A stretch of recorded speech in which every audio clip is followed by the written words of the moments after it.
Boo! Alright.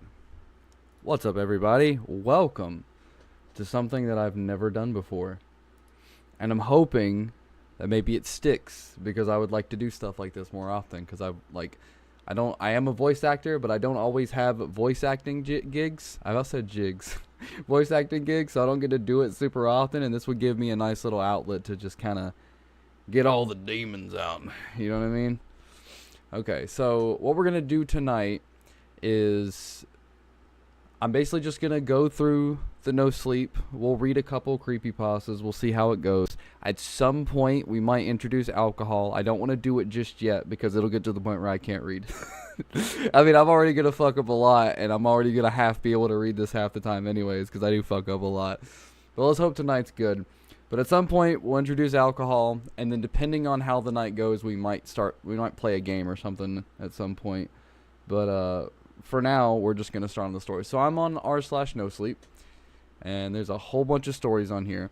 And I figured, since it's Thanksgiving, happy Thanksgiving, guys. I hope you had a good Thanksgiving. I figured since it's Thanksgiving, we'll start with a Thanksgiving one. I've skimmed over this one a little bit. I did a small little test run. But I'm likely to still fuck it up because there's some weird wording in this. You'll see what I mean. Like some of the sentences are worded a little weird, and that fucks me up so bad. So it's gonna be funny. So I have some dark chanting theme music, occult shit to play in the background. And without further ado, we'll jump in. And I need to, if anyone is willing to talk in chat, I need to know early if the music is too loud. That is crucial, because if you can't hear me, there's no point in this stream. Alright. So is it audible?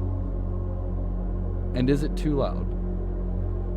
Those are important. I'm also just going to double check on my phone as well, but obviously different people and different audio setups. I'm going to try to get everything set up for everyone. Okay, yeah, you can hear it. Sounds good.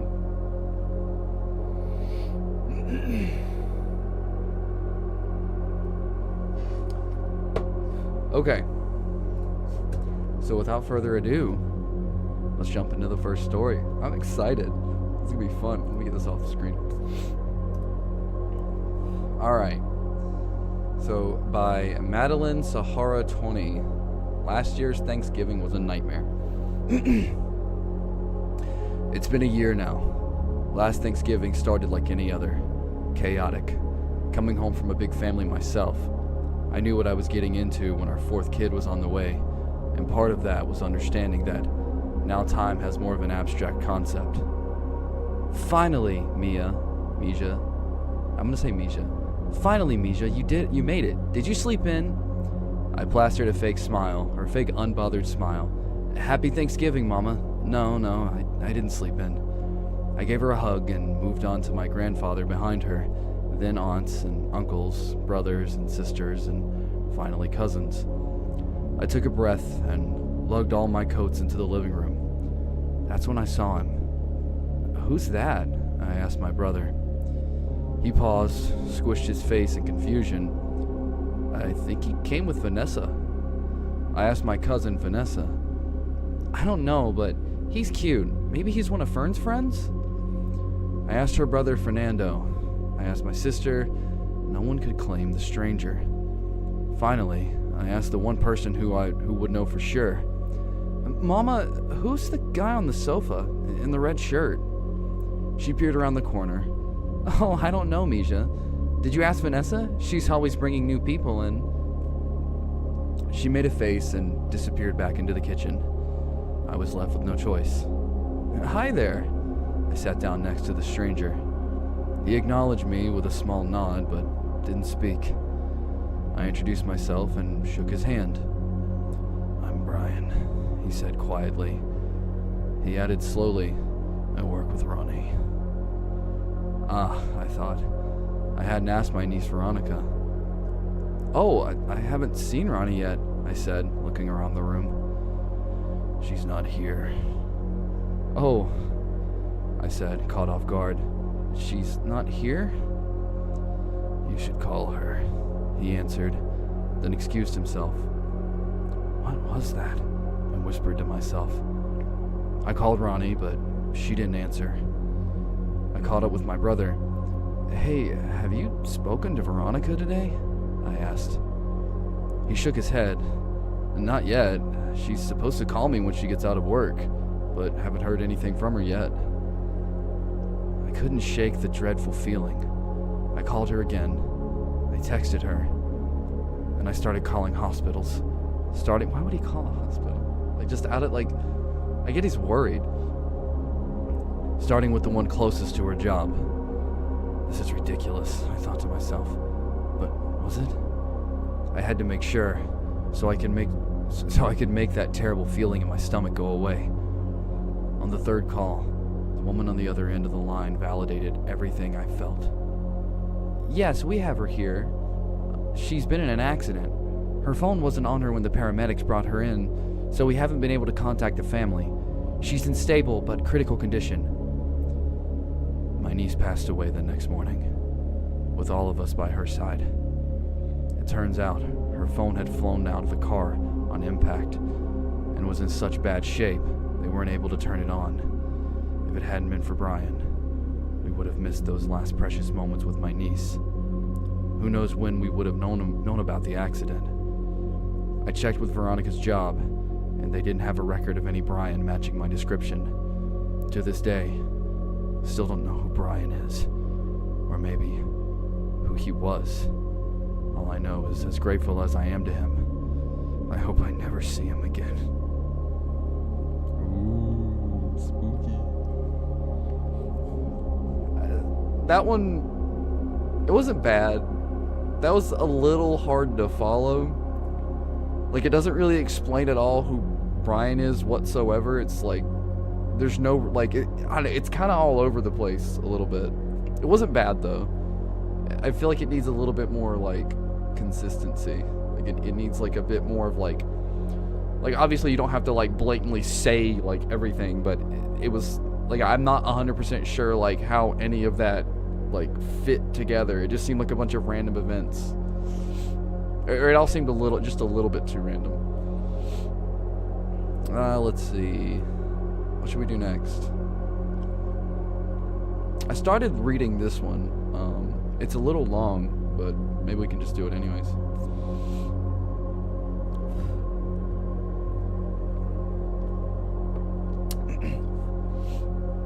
I work at a slaughterhouse, but not for animals, by Can Knock Chase Survivor. Okay. I wasn't meant to end up here. I was supposed to be doing something normal people do. Supermarket job, delivery driving, stacking shelves at 3 a.m., hoping nobody notices your headphones. Instead, I'm standing in a place that smells like blood and industrial detergent, wondering how I got conned into this. It started with my dad calling me at 11 p.m. He never calls that late unless someone's dead or drunk. "You still need work?" he asked. Obviously. "I've got a contact. Don't ask how, just show up. They'll take you on." Doing what? "A slaughterhouse job." What? "It pays extremely well, and they need bodies." Please don't phrase it like that.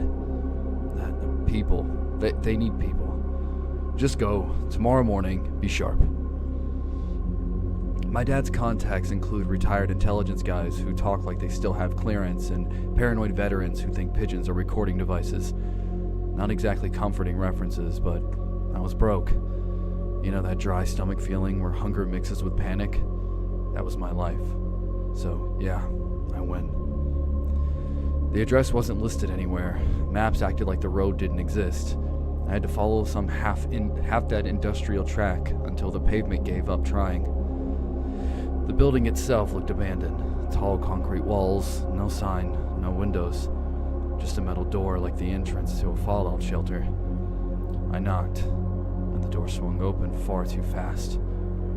A tall woman stared at me, like she'd expected me down to the minute. "You Collins?" Yeah. "You're late." It was 5:01 a.m. Apparently that counted as late now, good start. Inside, the air was cold. Not freezer cold, morgue cold. The place looked like every meat processing documentary that tries to guilt trip you into veganism. The chains, the hooks, the long steel cables, everything slightly damp. But the corners looked too clean, sanitized, like they were prepped for inspection by someone with a gun. They handed me a suit and boots. No questions, no paperwork, no tour.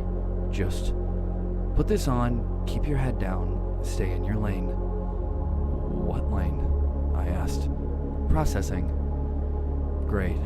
Love vague instructions. You'll learn fast. Nobody said it kindly. The first hour was just me shadowing some guy named Harris. He didn't talk except to grunt instructions. The work was basic.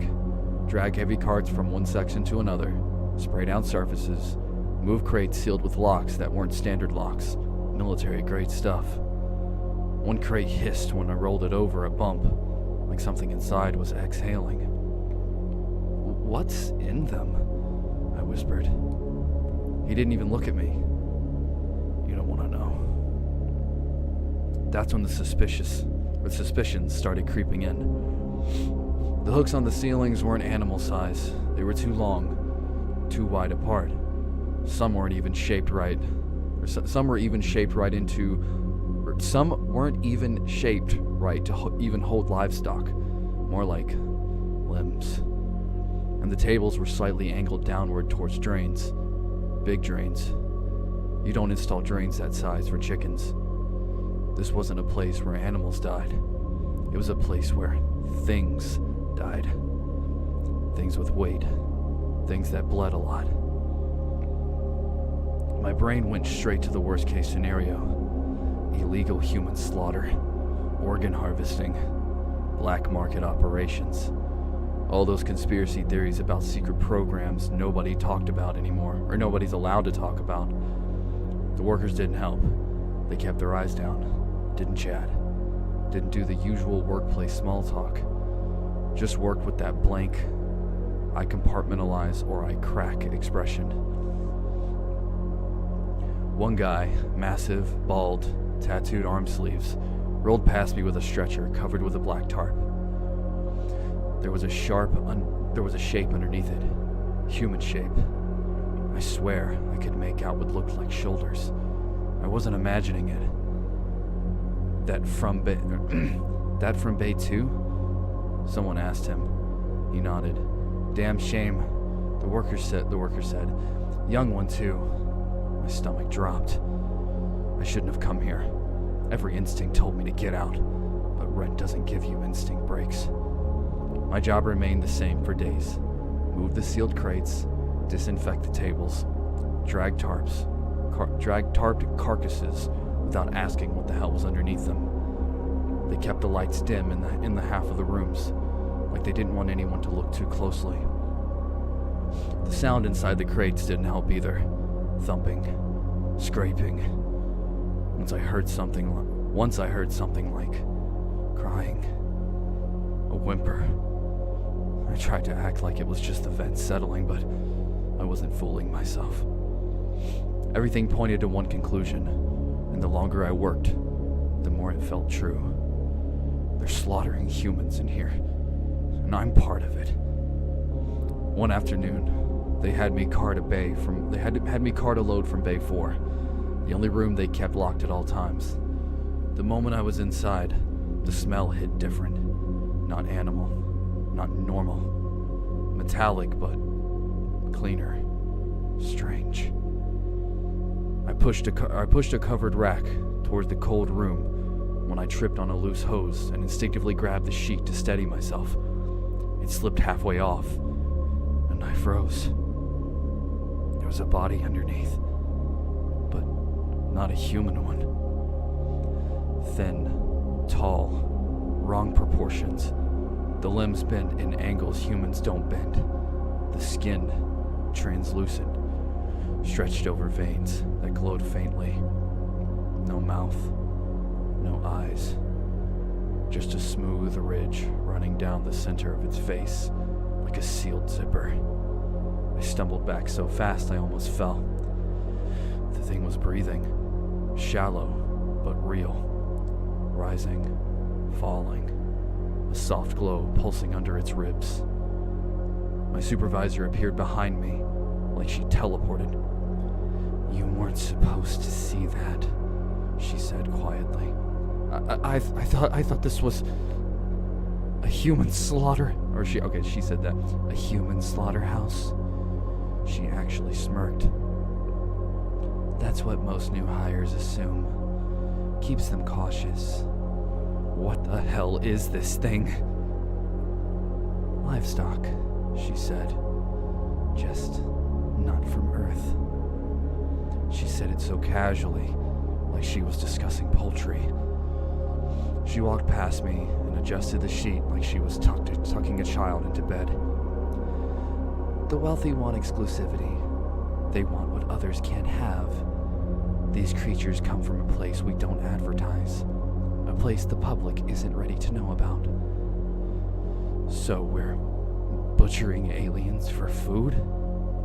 She shrugged. Delicacies, high-end clients, strict confidentiality. It's all above your pay grade. I stood there, shaking like an idiot, while she patted my shoulders. Relax. You're part of something important. Important? Right. That's one way to frame it. Now I'm on my break, sitting in a storage room that smells like disinfectant and despair. I'm writing this because I need someone, anyone, to know what's going on here. I'm not supposed to bring phones inside, but their security isn't as airtight as they think. I don't know how long I can keep working here, cutting open things that look at me without eyes. But I know this. Secrets like this don't stay buried forever. Maybe I'm stupid, but someone's gotta lift the curtain sooner or later. Imagine being responsible for revealing the world's existence of aliens. Imagine the money I'd make. Might as well be me. That was pretty good. I like that one. I like the whole, hey son, you want to do a job? Sure, Dad, what is it? It's butchering. Butchering what? Don't ask questions, just go to the job. Shut the fuck up and do your job. Shut up. Don't ask questions. And then you come to find out it's just aliens. It makes you feel not as bad, but at the same time it's just like, what if they were nice? You're fucking these creatures up. That was pretty good.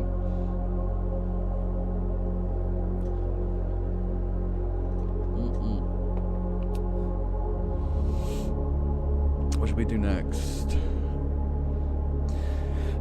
I don't really want any super long ones. I kind of want to keep them relatively short. Tales from a Haunted Town's Blasted Sheriff. Trick-or-treating comes with rules in our town. My family insists there's a wall where I see a door. I'm starting to think they're not lying. They're just protecting me. What? The Midnight Caller. Let's do the Midnight Caller. I like phone call ones. Oh, the post has been removed. Why? What was wrong with it? My girlfriend invited me to her parents' house for Thanksgiving. I should have declined. Oh, that's it, SMW. We're going to stay away from that one. I didn't see the sky for 10 years. Interesting. How long is this one? Oh, this is...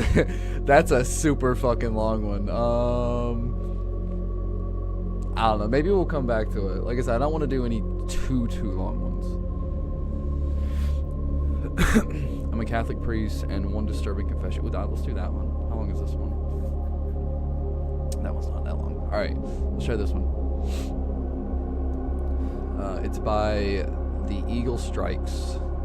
It's posted 13 days ago. Before you say it, there's no risk of... Wait, before you say it, there's no risk of excommunication for breaking the sacramental seal. I left the church of my own volition in 2013, so I'll gladly reveal this unholy confession to you. Besides, I answer first to God, and this sinner was no child of him. The greatest fright of my life began 12 years ago, when an unassuming note was delivered to the rectory. Tonight, 7 p.m., wait in your confessional. Do not come out. Do not look at me. In retrospect, something was very off about that. But this wasn't the first time a guilty soul had concealed his or her identity before confessing. Usually, however, penitents would perhaps don a shawl or tinted glasses. This was new. He must be unbelievably riddled with shame, I decided, though I did not judge. After all, I still innocently believed I'd heard every crime before. Adultery, abuse, even murder, from a convict who had already served his time, but sought to repent. So I granted him that. I gave him granted absolution, or I've granted absolution to the greatest of sinners. But not this man. At 7 o'clock, I sat and waited in my confessional.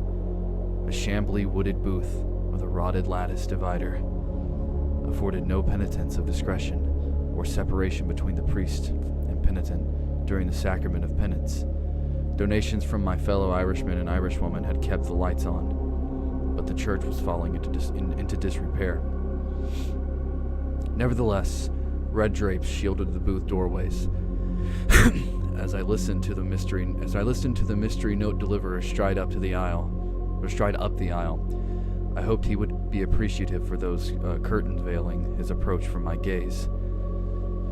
Wait in your confessional. Do not come out. Do not look at me.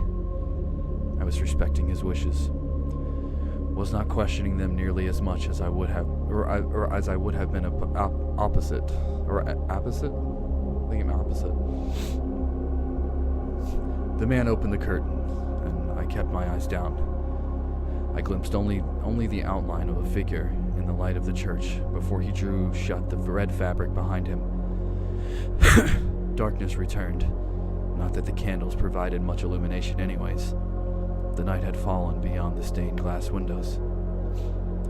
"Good evening, Father," said the man. "Good evening, my child," I replied. "Are you looking away?" "Yes, my child. What brings you here today?" "Father, bless me, Father, for I have sinned. This is not my first confession." If I had been a cynical man back then, I would have paid greater attention to the derision and lack of sincerity in his voice. "If you feel able to confess," the man exhaled deeply. "I have hurt those who have sinned, Father, and that is my sin." There followed a pause, so I pressed. "Are you comfortable telling me more?" "I am very comfortable, Father. Are you?" Now there was more than derision in his voice. There was a bladed edge, which left my arms tingling and brought about my first twinge of fear. "Do not worry about me, my child," I said. "I'm here not to judge, but to absolve you. Please, if you feel able to continue." "Oh, that's so grand of you, Father." There was this sardonic tone again. "Well, you see, my first sin is that I'm not like you. Holy man, I don't seek sinners to absolve them. I don't hurt him as some sort of retributive justice. No, I'm a taker, Father. I eat shame. Heavens, does it taste good? Don't you think so?" He was clearly an unwell man, but not the first I have entered my booth. I think I think you've done the right thing by coming here today. I would like to pray for you. Oh my God. Wait. Oh my God. Help your child. I am not his child, said the man coldly. There it was again. The extra-earthly blade slashing my arms. Only this time, it felt more than psychological phenomenon.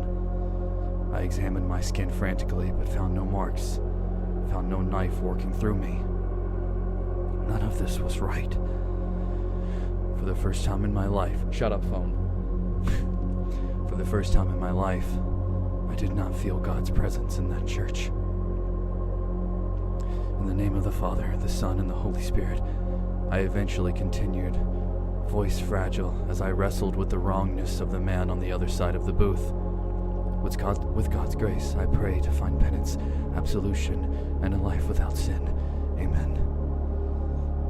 But I don't want absolution, Father. I'm confessing for the craic of it. Don't you know, most of all, I don't want to stop hurting sinners. Sinners like you.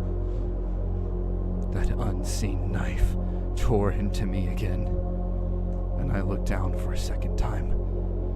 That twinge of fear blossomed into terror, the likes of which I've never felt before. Terror so paralyzing that I managed not even a whimper. The blade was not imagery.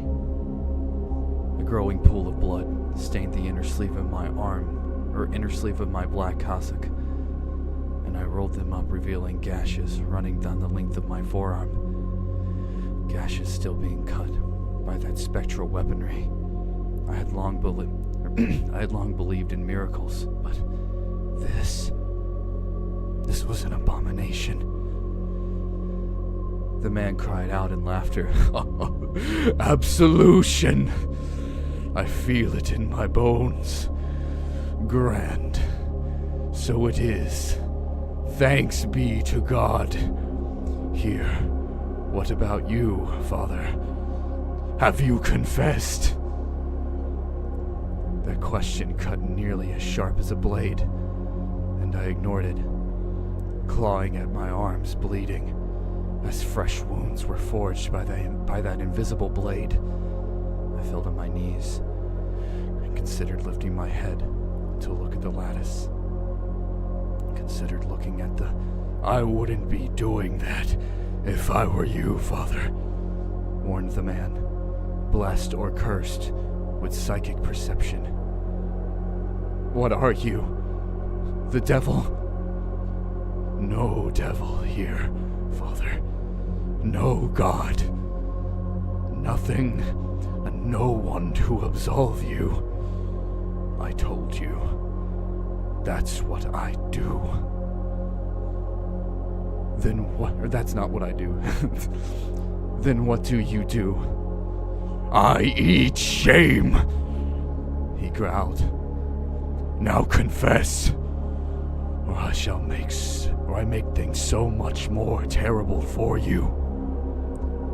Lifting my bloody hands to cover my eyes, I gave the man what he wanted.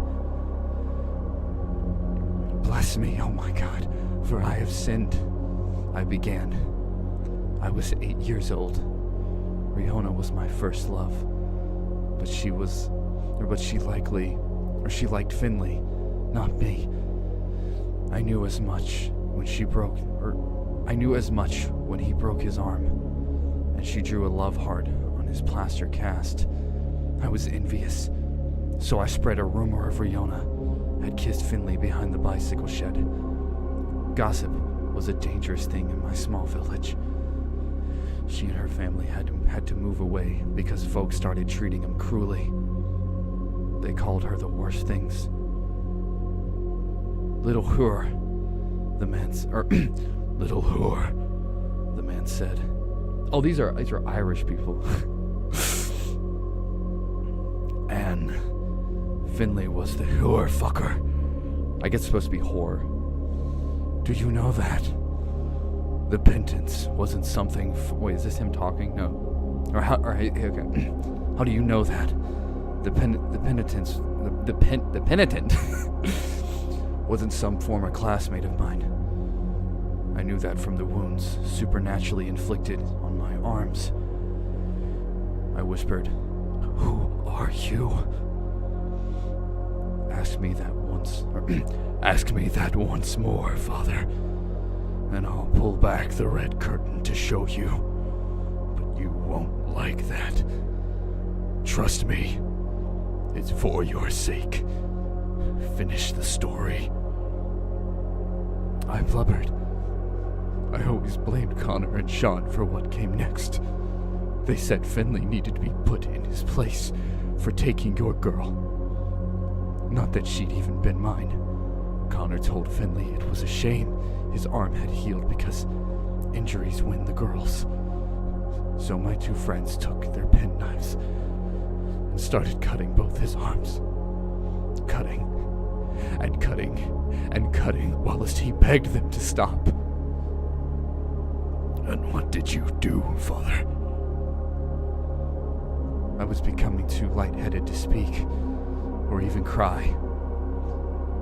I absolved myself of blame. I wasn't holding the knife, after all, but I still let them do what they did, and maybe even enjoyed it, because I hated Finley. That was my greatest sin. At long last, the gashing of my flesh ceased. I would have leaped for joy, but I was too weak, too close to losing consciousness. Despite all that, I think I'm going to die anyway, I lamented.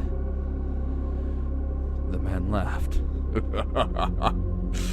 Your sin and guilt drove you to become a holy man, didn't it?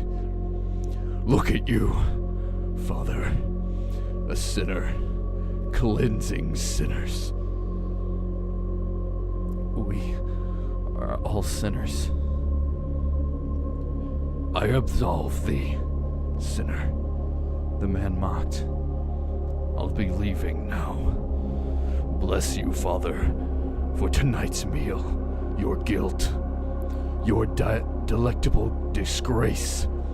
It was divine. Now, I pray you tend to your wounds quickly, should the Lord see fit. I heard his curtain draw back as I lay in a fetal position,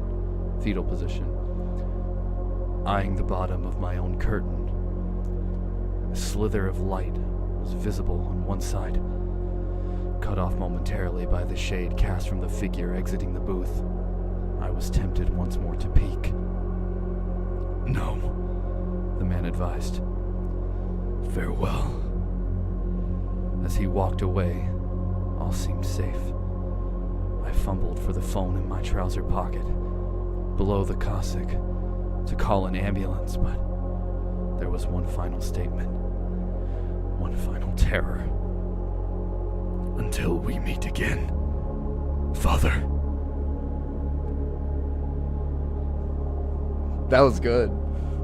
That was really good. Oh, that was the best one tonight so far. I like that one. It's definitely the old switcheroo. You know what I mean? I like that. That was good. All right. Okay, I'm going to run to the kitchen, take a short break, but I'll be right back, and then we'll read another one. I'll leave the music going.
headphones on backwards.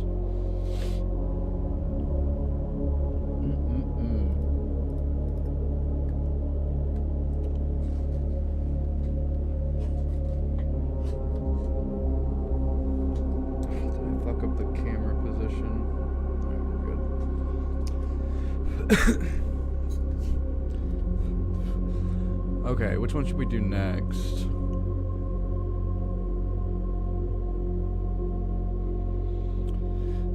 I kind of want a ghost one. To be fair, you could say the last one was a ghost one. I like paranormal ones. Or ones that have like really fucking like crazy twists.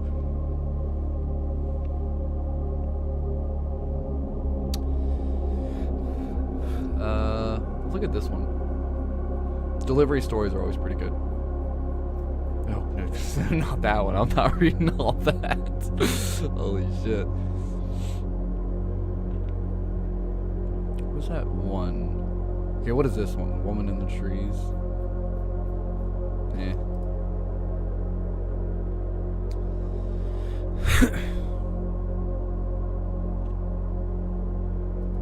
How long was this one?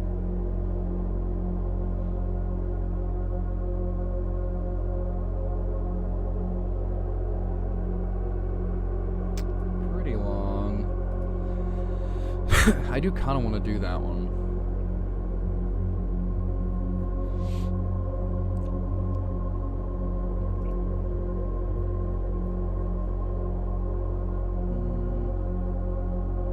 This one doesn't seem that long.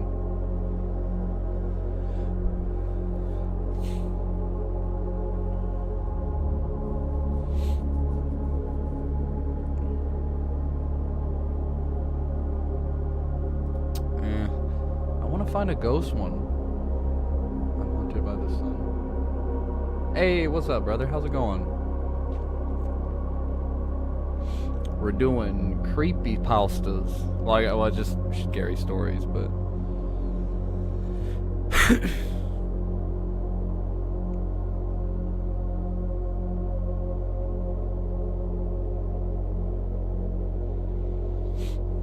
cheated a suicide demon out of life. Now it's coming for me.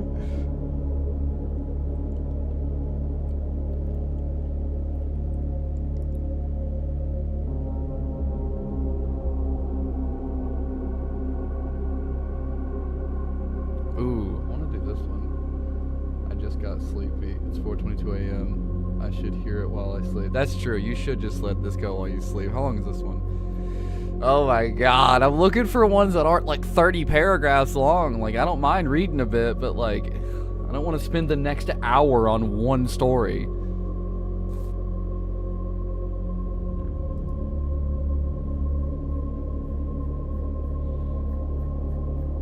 Holy fuck, dude.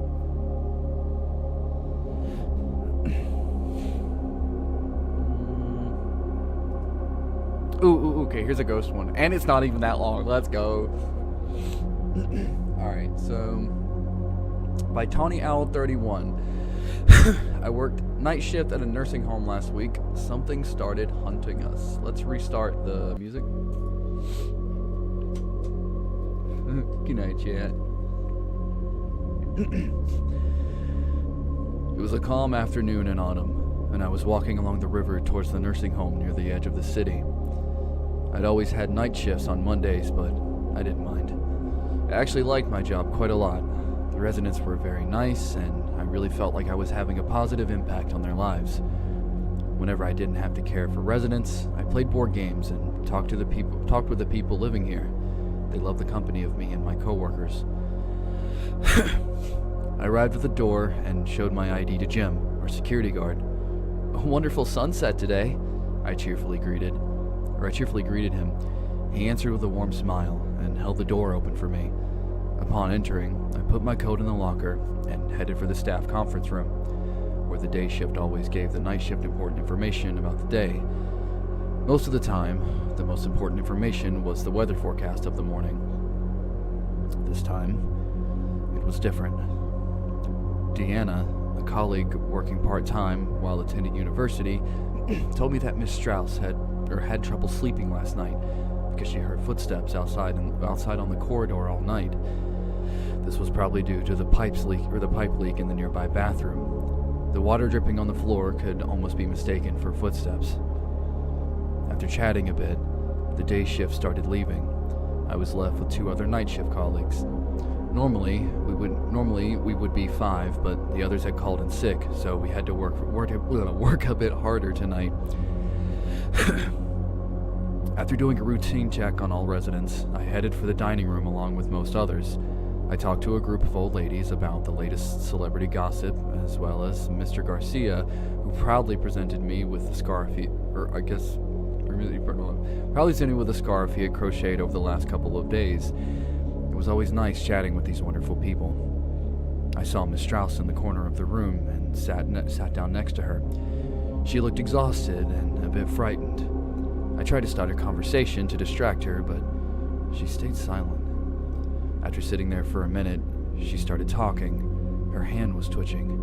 She insisted that she heard footsteps the night before. Erratic footsteps, running across the hallway and back, multiple times every hour. I tried to calm her down and even offered to stay with her this night, but she declined and went silent again. Disheartened, I went back to the other. Why were you disheartened? Who cares? Who cares of shit? Like, just go back to your job. You sure you don't want me to sleep with you, old lady? I'll stay here tonight and sleep with you. No, that's fine. Just get the fuck away from me. Are you sure? You sure you don't want me to stay? I'll stay. Disheartened, I went back to the other residents for the rest of the evening. After most residents went to sleep, I sat down in the lounge to read. Even though we were understaffed, there was surprisingly little to do tonight. I managed to read about 40 pages before I heard something. Distant sounds, irregular, moving on the floor above me, like someone stomped with heavy hiking shoes. The sounds were quite fast, and were gone in only a few moments. I didn't think much of it and continued reading. Thud. There it was again. I placed my book on the table next to me and started walking towards the staircase. Upon reaching the first floor, I peeked into the hallway. Nothing. I slowly walked along the doors, and I was almost at the end of the hallway when I noticed a slightly open door. It was dark inside. Goosebumps started appearing on my arm. When I turned on the light, I saw Mr. Garcia lying on the bed, unnaturally pale. A shiver went down my back, and I quickly looked over my shoulder, but I was alone. I walked up to his bed, and I noticed his neck. He had a nasty, round hole in his neck, with an outline that resembled an unnaturally large bite mark. I put my shaking hand over my mouth and pressed the emergency button, which alerted my colleagues. I tried to feel the pulse of his fragile arm, but there was none. Not just a missing pulse, but no blood. It's a vampire story. I love it. It's a vampire story for sure. His veins felt flat and empty, and his entire body lacked any color, like he was sucked dry. But the worst thing was his stomach.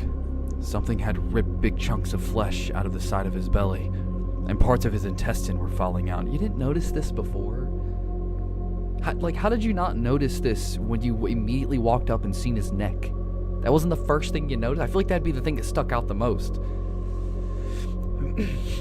Luckily, no residents woke up during the night, so we gave an announcement in the morning that Mr. Garcia had unfortunately passed away in his sleep. We didn't want to cause concern, but we knew something killed him. During breakfast, Miss Strauss told me that she heard the erratic footsteps again, running towards Mr. Garcia's room. I comforted her again, but deep down, I started to believe her. The sight of his lifeless body had burned into my brain and haunted me for the entire day, even when I went home. I returned the next day with a cold sweat on my body.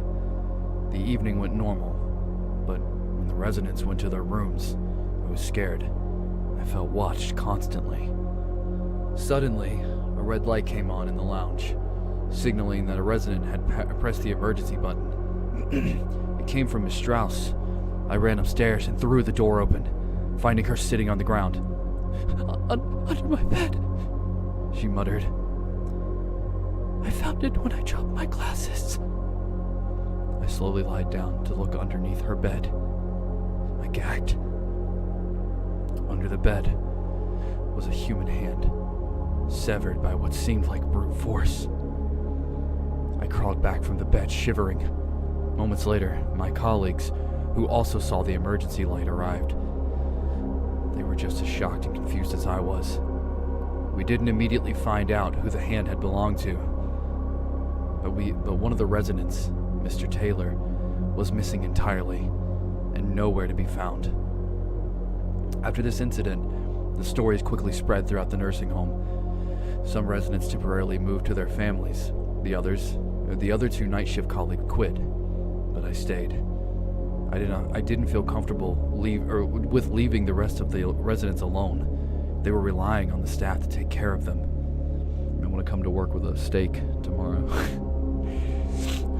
Eventually, Miss Strauss seemed more distressed than ever, and I constantly had to calm her down. She told me that she even started hearing the footsteps during the day now. Soon, I started looking behind my back nervously every minute, always expecting something to be charging at me in the hallways. I was scared of the empty rooms, mirrors, corners where I could not see the other side. During the night, I also started hearing the footsteps more regularly, often accompanied by creaking doors, as if something was looking for the remaining residents. Then at 4 a.m., I needed to bring a resident his medicine. I went up to the first floor when I heard the footsteps again, followed by the creaking wood of the door. I looked around the corner. A scream tore through the silence of the night. It came from Miss Strauss. I burst through the door. Miss Strauss looked like she'd had a heart attack, or she would have a heart attack any second. Her right arm was covered in blood. I quickly looked around and I saw only an empty room. But at an open window, I sat down on the bed and asked her to breathe with me to calm her down. After 10 minutes, I asked her to tell me what happened. She described a pale, hairless creature with unnaturally thin and long limbs sneaking through her door with blood dripping from its mouth. The creature had climbed on the ceiling over her bed while the blood dripped down on her arm. Just when it tensed to jump to her neck, it suddenly crawled towards the window when I came towards her room. I was very relieved that the blood on her arm wasn't hers. But I soon realized that this must have come from somewhere. Someone. I frantically checked every room until I found the source. Jeff. Dude, not fucking Jeff, man. Not Jeff. His name was Jeff. His name Jeff. That sucks. Our security guard was lying inside the broom closet of the first floor. His pale arms were pointing away from his body in unnatural angles. His mouth was wide open in a silent scream. I slowly walked back. It was too much. I wanted to get out of there. Even if there was still other residents left, the day shift would take care of them. I ran towards the exit, pushing an emergency door. You imagine him just like hauling ass, and like Mrs. Strauss, she's like, "Are you going to leave?" She shoves that bitch out, like, "The fuck out of my way, I'm leaving." I ran towards the exit, pushing an emergency door open. I heard the buzzing of the door alarm, but I ignored it. I ran across the grass to the courtyard towards the street when a wave of guilt hit me. I was thinking about Miss Strauss. I would leave her alone if I ran away. I stopped and looked back towards her window on the left side of the building. I saw her standing at the window, blood dripping from her mouth, with an unnaturally wide smile.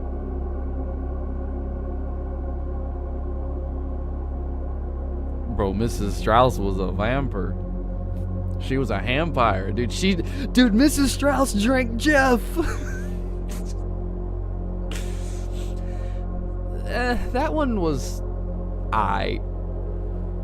That was okay. Not the best one tonight, but it wasn't bad.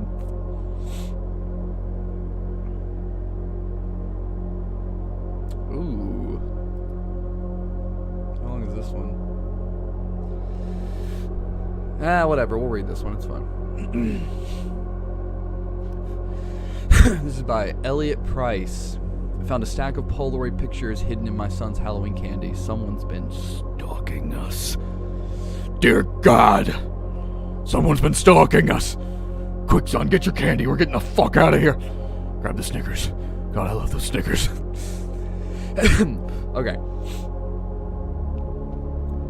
Neither of us knew what was waiting for us inside Max's candy bucket. We just brought it back home from trick-or-treating and unlocked the front door. The second I turned the knob, Max shot into the living room, holding his pumpkin-shaped candy bucket in both hands. He flipped it over, gave it a shake, and all his candy poured out onto the carpet. Then he tossed the bucket aside. Mommy, Mommy, he screamed. Can I eat my candy now? I came back behind him, laughing, because only a 5-year-old could get that pumped up about eating candy. Thank you for asking. Go right ahead. I sat beside him, crisscross applesauce, and watched. Did you have to say crisscross applesauce? Whatever. You know, I'm happy you said crisscross applesauce. Max worked through the pile by opening a piece, tasting it, then either scrunching his face or giggling in approval before moving on to the next. It was adorable. Seeing him like that made me smile. But as I kept watching, the moment began to sour. I see a oh, I'm a woman. Let me just change it up a little bit. You see, as a single mother, we live off of my income alone. And because I was just a waitress in a small cafe, money was tight. There were some days when I could only afford to feed Max and not myself. Whenever he asked why I wasn't eating, I'd say I ate already at the restaurant, which was a lie. Because even with my employee discount, those meals still cost money. My manager had even fired employees before for sneaking food without paying. I lied because I didn't want Max to worry. I think kids shouldn't have to worry about those kinds of things. They should be having fun, like Max was doing. But while I was watching him eat candy, I saw the happiness he got from what only strangers give him. Something twisted me up inside. I felt like a failure as a mother. Max noticed I wasn't eating any candy and piled several pieces in front of me. No, honey, I said, putting them back on his pile. These are all yours. Mommy doesn't want any. Why not? Because I don't want to take any from you. Once I said that, I flickered from sadness moved in his eyes. He looked up at me, almost like he was beginning to understand something about me. Like he had a realization, wise beyond his years. It broke my heart.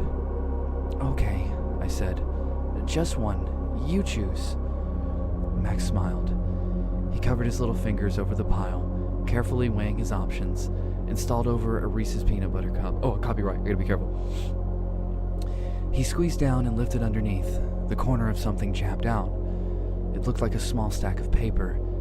It looked glossy and even gleamed in the overhead light. Whatever it was, I could tell it wasn't candy. Did one of the neighbors put something in there by accident? I reached down and pulled at the corner, and out slid a stack of Polaroid pictures. There was 3 of them, stuck together with a rubber band. What's this, Max? Max didn't say anything. He watched cautiously as I snapped off the rubber band and flipped the stack over. The first picture frame, a residential home at night. An adult woman stood on the sidewalk with a hand on her hip, watching a much smaller person, most likely a child, approach the front door. The light was so dark, I couldn't tell who they were, but in the child's hand, I could see them gripping onto something, like a pail or a bucket. Right then and there, I got it. This was a parent watching her child go trick-or-treating. Yep, one of the neighbors must have put this in there by mistake. I wonder who it was.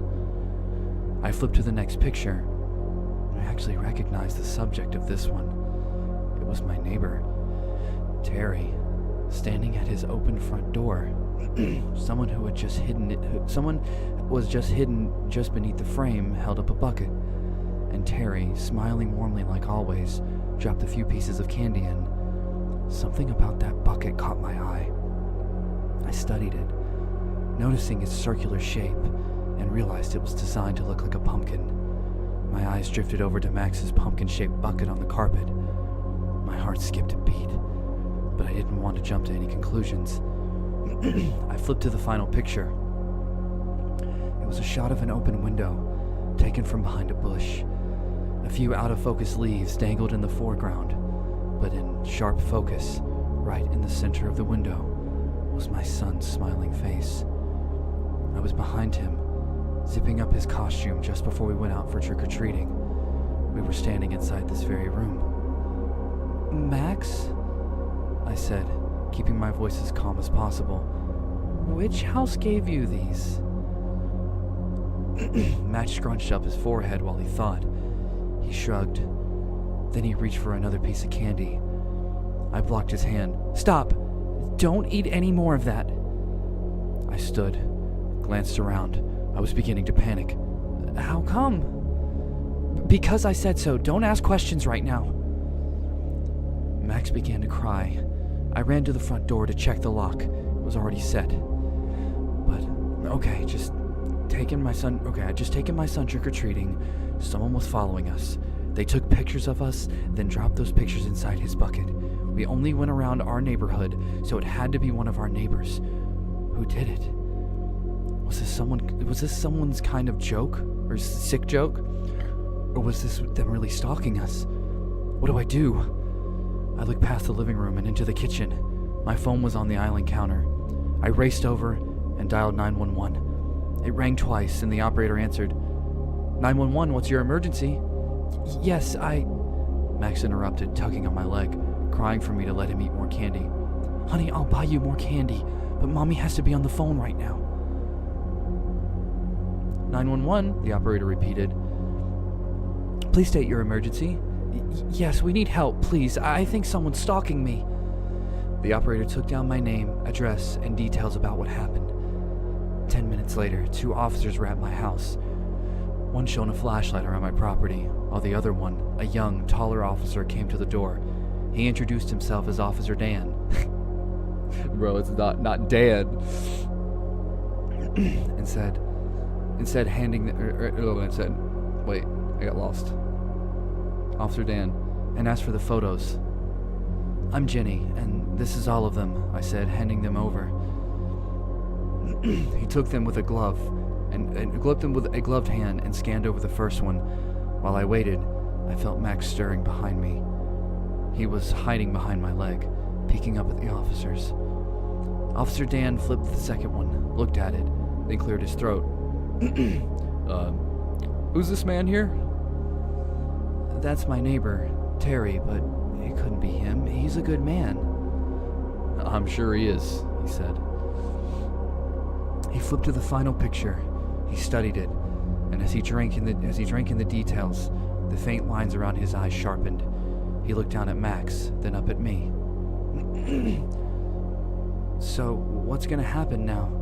I said, my voice sounding more desperate than I had intended. We're going to sweep the neighborhood. Even if we don't find anything, there'll be an officer nearby to patrol every hour. Also, we'll speak with Mr. Terry. Not because he's a suspect, but just in case he's seen any suspicious activity. Also, that thing has a ring camera, I see that he has a ring camera. We'll check the footage on that as well. Now, ma'am? He took a glance behind me. Is it just you two in the house? Yes, I said. Just us. Is there somewhere else you can stay for the night? Maybe with friends or family? There wasn't. All my friends were my husband's, and once he left me, so did they. I started to answer, but was caught by surprise when tears welled in my eyes. Whether it was from stress of our situation, or just being scared, I didn't know. I blinked them away before I could fall and shook my head. God, I'm just fucking up already tonight, dude. No, it's just us. He nodded. Well, there's a DoubleTree down the road. Wouldn't be a bad idea if you guys took a room or booked a room for the night. Book a room? I don't even know how I'm going to feed Max tomorrow. Officer, that's not really an option for us. Officer Dan gave me this look then. Officer Dan gave me this look then. Oh, okay, the period's in the wrong spot. Honestly, it wasn't so different from the one Max sometimes gives me. With Max, I always thought this was a normal sadness that kids feel when they don't get their way. But with the officer, there was something deeper. There was something deeper. I think he actually felt sorry for me, and I never wanted that. I never wanted that from anybody. I felt embarrassed. Look, he said, pulling a pencil and a notepad from his shirt pocket. This is my personal number. Doesn't matter what time. If you need anything, you give me a call. I'll be close. Thank you, officer. Just stand, he said, placing a hand on my shoulder. Then he turned and left. I closed the door and rested my forehead on it. Mommy? Max said. What's happening? I shut my eyes. It's all right, sweetie. Mommy's just trying to fix a problem, that's all. We both got quiet, and a few seconds later, will we be okay? I think so. Come on, let's go get ready for bed. Sleep in Mommy's room tonight, and I'll tuck you in. Okay, Max said.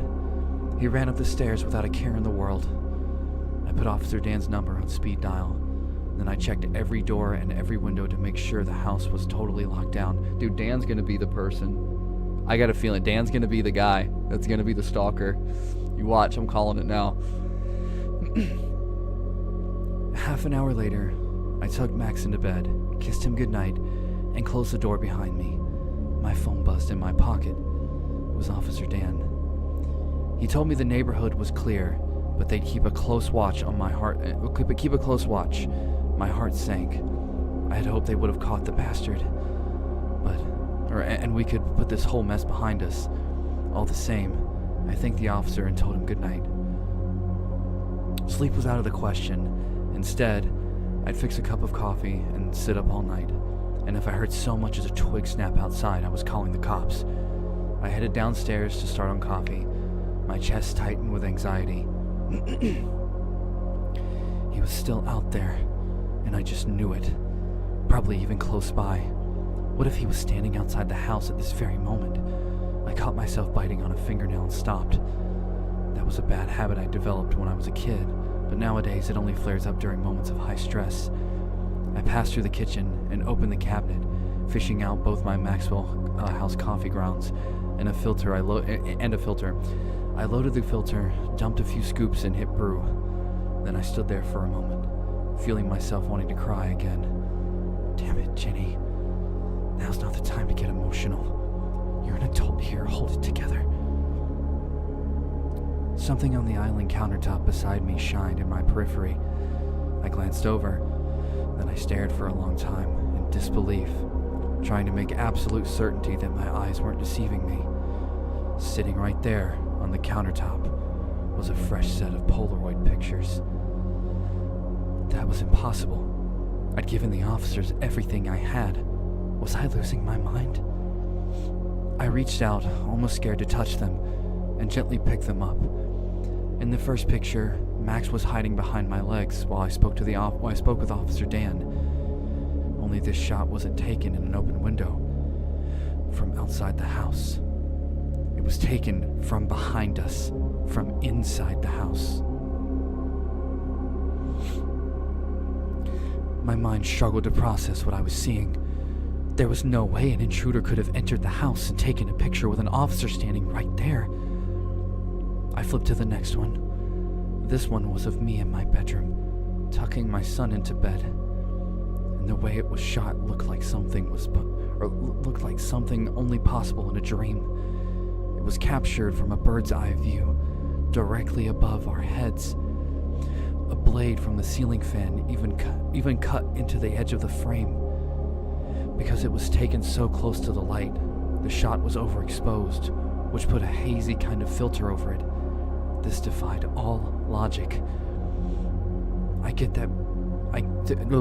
get that picture Whoever or whatever took it would have had to have been suspended from the ceiling. They would have had to have manipulated themselves into an impossible angle, all without me or Max knowing. My hands were trembling. The room was beginning to spin.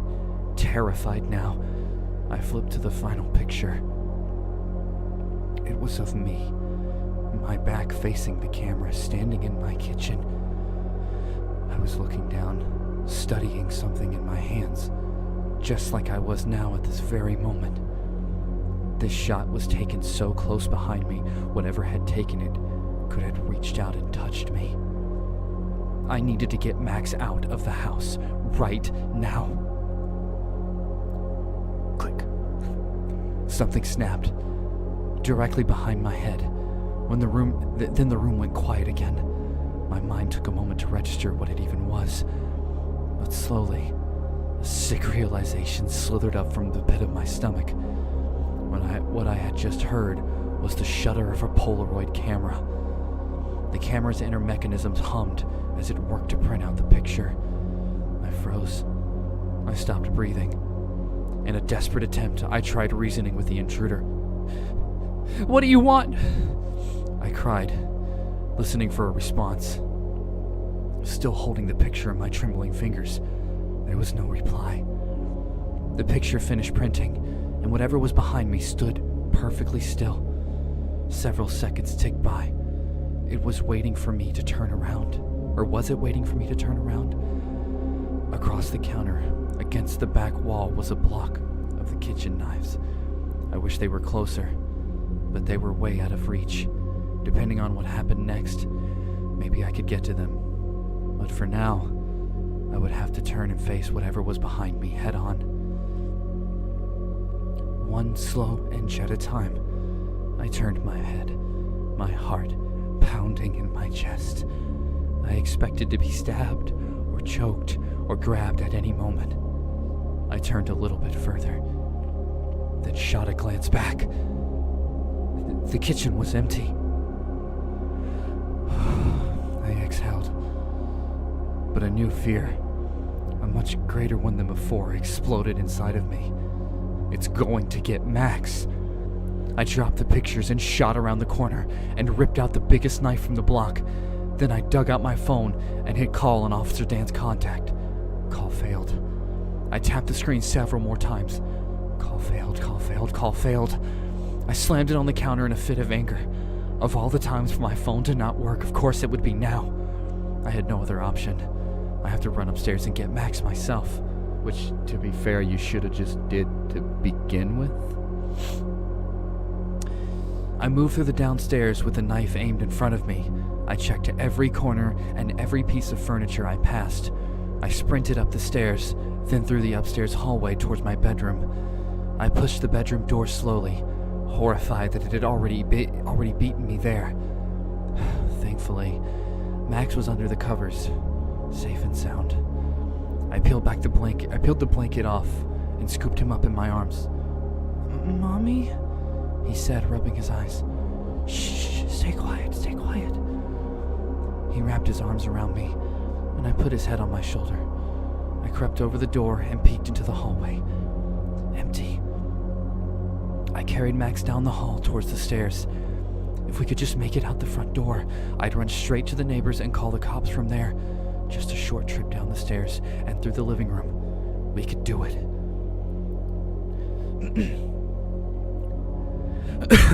When we neared the steps, I heard the worst noise imaginable. Footsteps pounding up the stairs. My mind entered fight or flight mode. Should I attack? Give Max a chance to run? No, I can't leave him. He'd never get away. I backed up to the right of my son's bedroom. I ducked inside and rushed to the closet. I inched open the door as quietly as I could, but still it squealed on its hinges. We slid inside. There was barely enough space for the both of us, and I clicked the door shut and stood in front of Max. Used one of the bodies in the closet. Used my body as a shield. "Mommy, what are we doing?" I turned and cupped my hand over his mouth. Not another word. We listened with each passing second. The footsteps grew closer until they arrived at the bedroom door. Then they slowed to a nice and easy stroll and entered the room. Floorboards creaked under a shifting weight. Something paced across the room from left to right, like it was searching for us. Once it reached the right wall, it stopped, then turned and moved towards the closet. I tightened my grip on the knife, a stream of adrenaline coursing through my veins, making my skin tingle. I fought hard to keep my mind clear and focused. If the door opened, I would take them by surprise, hammer the blade down in one quick motion. It was all I had. It came right up to the door and stopped. The sound of our own breathing filled the closet. A floorboard creaked. Every nerve inside of my body screamed. What was it doing? Why was it just standing there? Then, a camera clicked. Through the gap under the door, a light flashed. Against all logic, all reason, it had taken a picture of the closet door. A deep yet childlike laughter vibrated into the closet. The camera clicked again. It knew exactly where we were, and it was playing games. It was toying with us. Max's body trembled behind me, and a soft whimper escaped from his lips. I prepared myself. The door would open at any moment, and it was up to me to save our lives. I raised the knife so I could swing it right as the door opened. Bro, she's about to kill a child. That's about to happen. The fucking kid's gonna be on the other side of that door. Fucking demon child. I held my breath, and I listened as the handle jiggled and began to turn. The door swung open. I hacked the knife blindly in front of me. Officer Dan staggered forward just in time. Whoa, whoa, whoa, whoa! I darted my eyes around the room, looking for it, looking for blood. I was frantic. It's just me. It's just me. There's no one in here. I've got you. You're safe. No, we're not. It was just here. I heard... We have multiple officers searching the home. No one's here. I scanned the room again. There was no camera, no creature, no obvious threat. The stress of what had just occurred began weighing down on me. I lost my sense of balance and stumbled over. Officer Dan caught me by his arm. He guided me towards Max's bed, and I sat down. Max darted out of the closet and jumped onto the bed and clung onto me. You called me, remember? Officer Dan said. But you didn't say anything, so we were afraid. We were afraid something had happened. We forced open the door, and then I heard you guys in here. Did you think we broke in? I know he did. There were footsteps, and there's more pictures. Just look on the counter. There was no sign of forced entry, Jenny. Officer Dan paused and glanced over at the closet door. He ran his palms together, then approached the bed. He took a seat beside us. You know, sometimes in high-stress situations, our minds produce things and sounds and images. Things like that aren't really there, or things that aren't really there. It's perfectly normal given your situation. It's possible that that's all that happened. Don't talk to me like that, Dan. Don't talk to me like I'm crazy. I know what I saw. I know what I heard. You're a cop, not a therapist. Get out of my head. Once I snapped on him, Officer Dan had no more psychotherapeutic explanations for me. He stood up and left us alone in the room. He left the room, in fact, but some of the other officers were kind enough to stay with us until morning.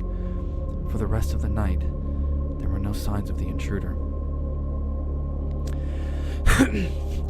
The next day, I applied for a credit card and checked us into a hotel. I also put that house on the market. A week later, someone bought it. I took the money and brought it to a new house in a completely different state. Even though the old one sold well under its value, I didn't care. Excuse me. As long as we left behind whatever was in there, we had all we needed. Dude, I'm sorry. At Max's new school, I met a group of moms that I became friends with, and that made a huge improvement on my quality of life. For the first time in a long time, I had people who cared about me. These ladies checked up on me, came over for wine, got me out of the house. They even introduced me to a great guy who I'm still dating. Max made some new friends in his school. Max made new friends of his own. And he seemed happy at his new school. For a while, things were pretty great. This morning, I put a note on Max's lunchbox telling him how much I loved him. I know that was incredibly lame, but I couldn't help myself. He's the best thing that's ever happened to me, and I always want him to know that. When he got home from school, he threw his lunchbox on the counter, ran up to me, and kissed me on the cheek. "I love you too, Mommy," he said. Then he went into his room to do his homework. My heart filled with joy. I was floating as I started to clean out his lunchbox. Then, for the first time in a long time, I actually cried. I cried because at that moment, I loved my life. I wish things would stay like that forever. I took the ice pack out of his lunchbox and then turned it upside down over the trash can. A few plastic baggies dropped into the trash, and then a piece of paper fluttered out.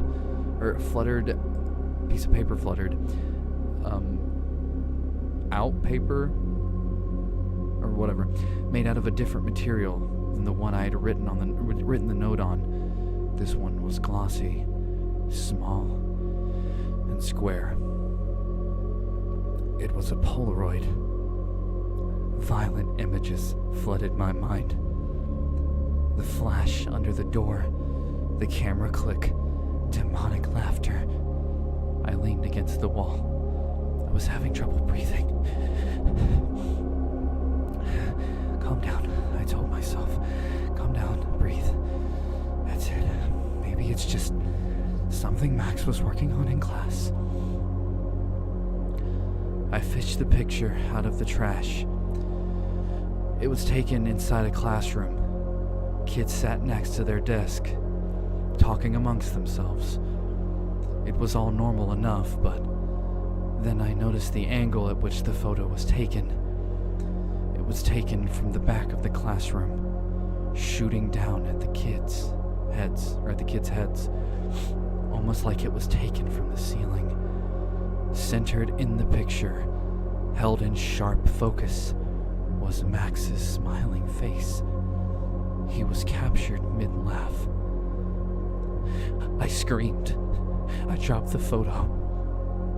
It spiraled onto the floor and landed face down. There was a note scribbled on the back. Now I don't know what to do. I thought it was the house. I thought that if we moved, we would leave that thing behind. But now I know it was all in vain, because it followed us. On the back, written in dark red ink, were the words, "I love you too, Ginny." Damn. That was good. That was a really good one. I'm glad we stuck that one out. That woman voice gets hard to do after a while. I would say hard to do, it's just like, it's hard to maintain it all the way through. Like doing like dialogue is really easy, but then just reading what's happening, because I have to keep it the whole way through, it gets a little strenuous. Alright, what should we do next? Yesterday I watched a man try to quantum tunnel. Hold on, let's restart the music.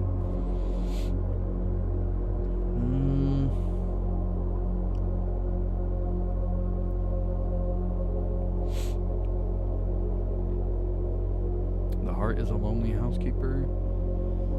Someone somewhere went to sleep and dreamed us all alive. Interesting. How long is this one? Oh, this one's pretty short. Yeah, we'll read this one. Someone somewhere went to sleep and dreamed us all alive. Village number 3005. It's a lot of villages.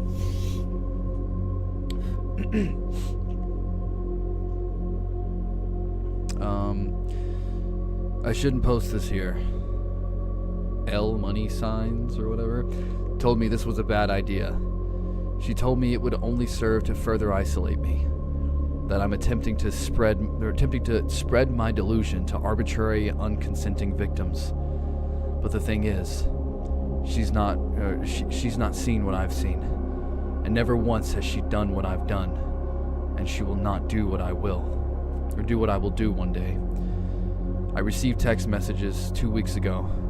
It started like that. There was no number to it. Only the message popped up, where the number would normally be. There was simply nothing.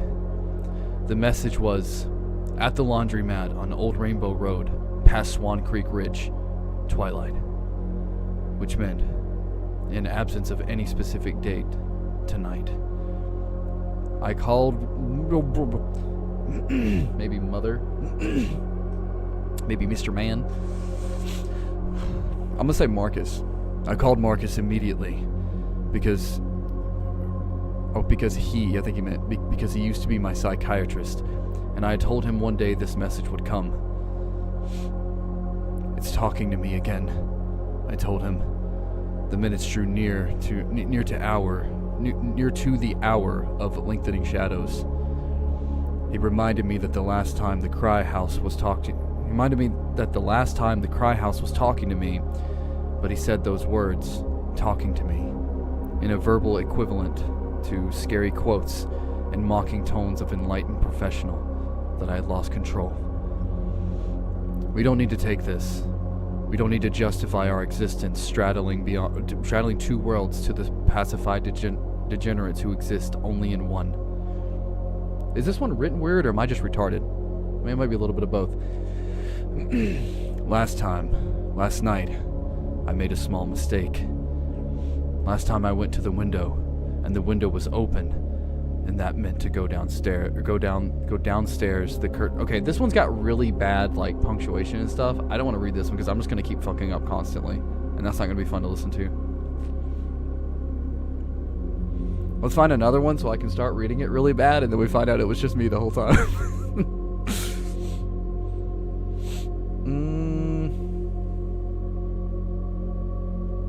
The sun hurt people. Okay, yeah, we'll do this one.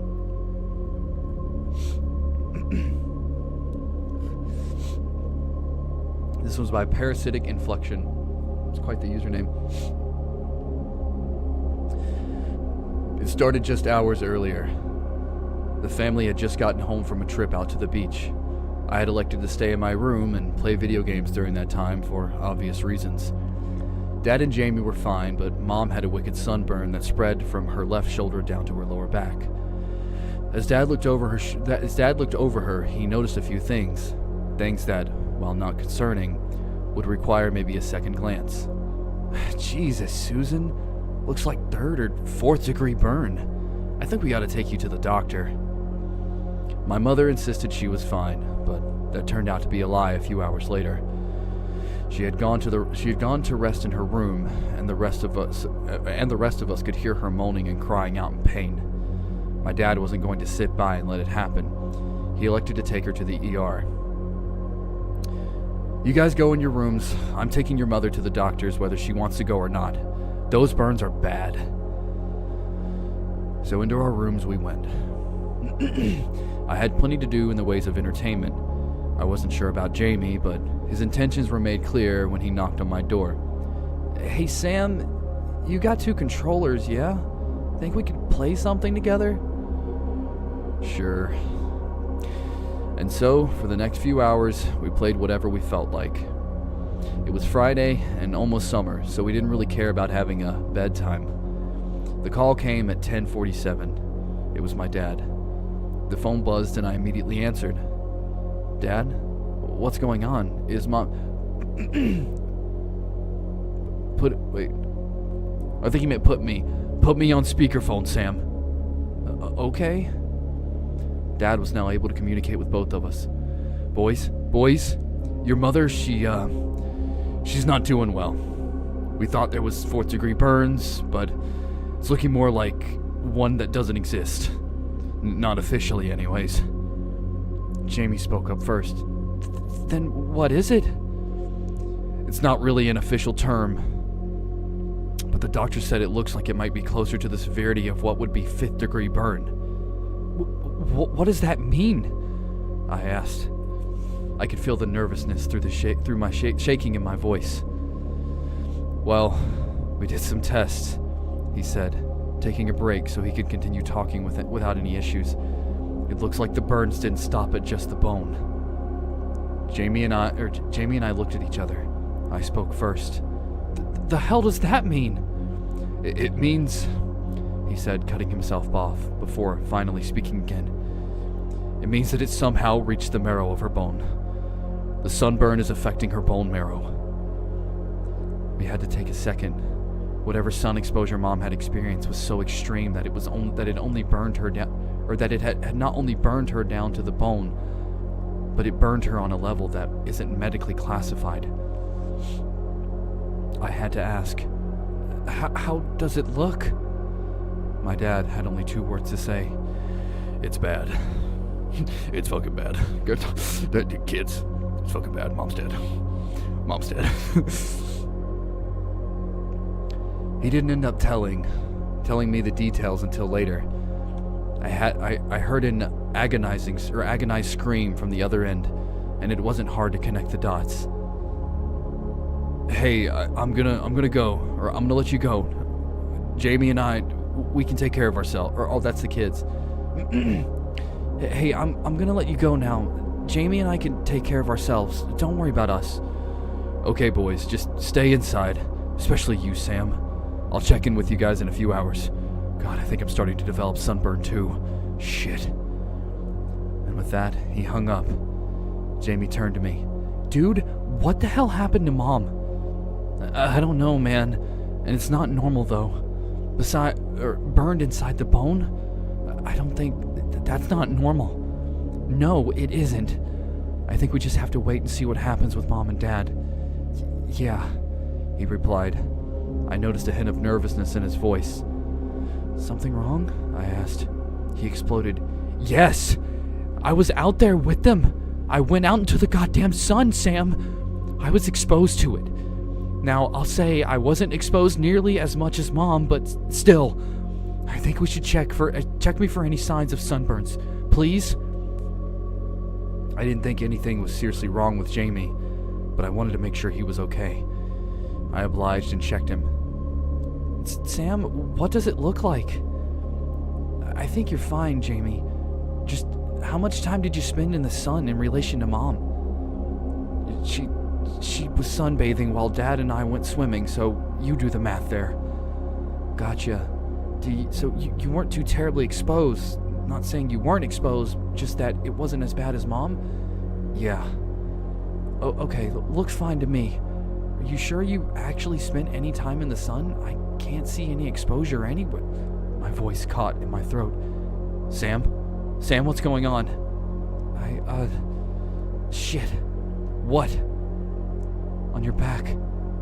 Your back, Jamie. It's on your back. There, on Jamie's left lower back, was the splotchy, blistering red rash, signaling the start of what would likely be nasty sunburn. What, Sam? What? You've got sunburn, man. I don't know what the next few hours was going to be like, but I hope Jamie's okay. Things haven't gotten better. It's 1:06, and Jamie's been completely hysterical for the last 2 hours. I think that's what happened to Mom, or what happened to Mom is going to happen to him. And to be honest, I don't blame him. I can only imagine how it'd affect me.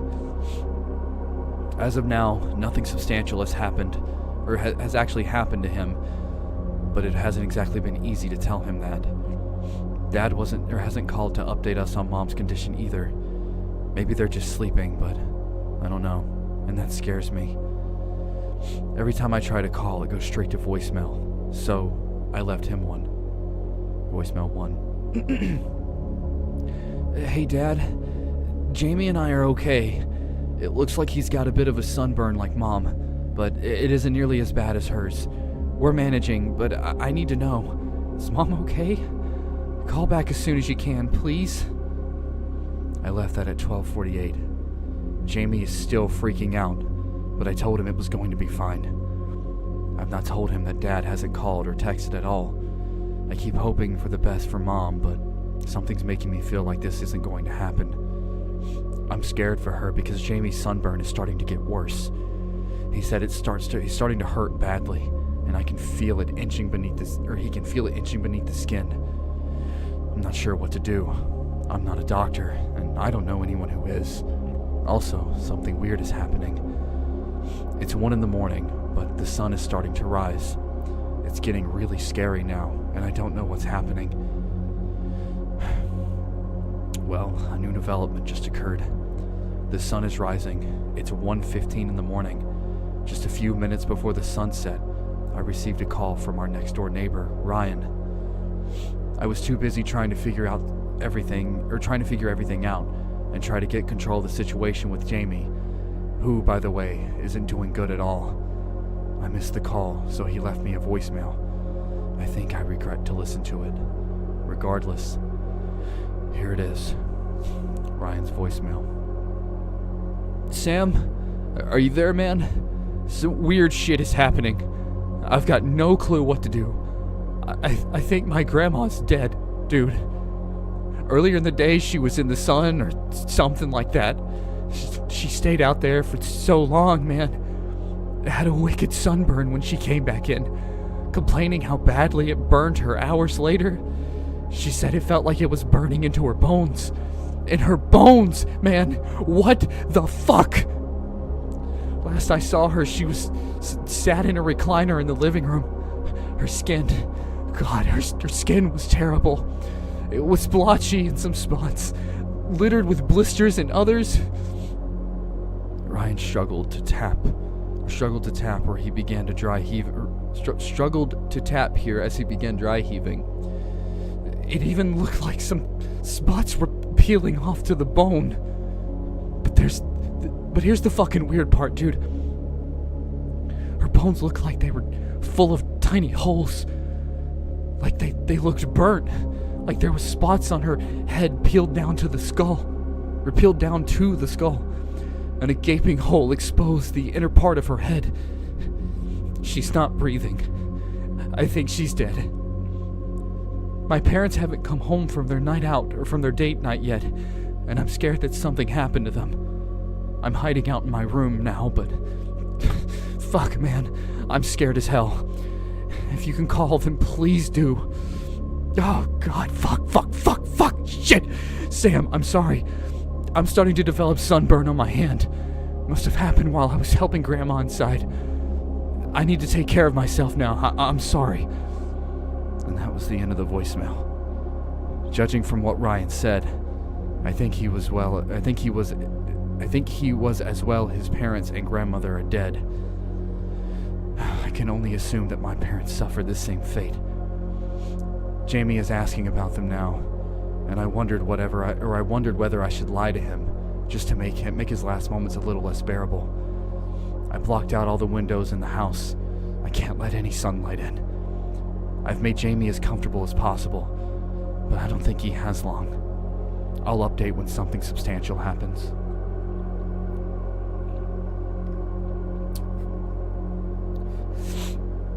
"7:16. I'm assuming 7:16 in the morning. The sun is fully up now. Dad isn't answering my calls. Neither is Ryan. I think they're both dead. Jamie. God, it's horrible. Last I checked on him, the entire left of his face was burnt burnt so badly that it peeled down to the bone marrow, or peeled down to the bone, marrow leaking out of the tiny holes in his skull. I think he's dead. There are so many bodies in the street. People I once knew and greeted as friends in the neighborhood. Some looked normal. Others looked like they had been skinned. There were some bodies with everything intact except for the skulls, and vice versa. The police aren't answering my phone. Nobody's answering the phone. I managed to blot out all of the sunlight in the room the room I'm staying in. My bedroom.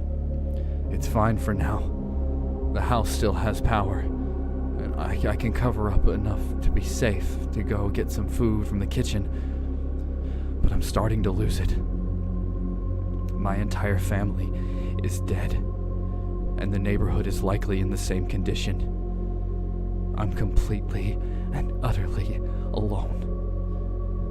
I can't go outside. There's not much doubt in my mind that I'll die painfully if I do. So I think I'm gonna wait it out. I'll wait until the sun sets next. I'll wait until the next time it gets dark, and I'll leave. I'll go somewhere safe. There has to be someone out there alive. I can't be the only one. There has to be someone alive. I haven't run out of food yet, but I need to start planning for when I do. I'm not so sure about my escape plan after all, because as I look outside, I think I can almost see it getting brighter. I don't think the sun is going to set anytime soon, if at all. So I'm writing this in the vain hope that someone might see it, that someone might answer my call and try to find me. The power just went out. I'm having to use cell data just to post this. I'm losing hope. I'm gonna have to go out soon.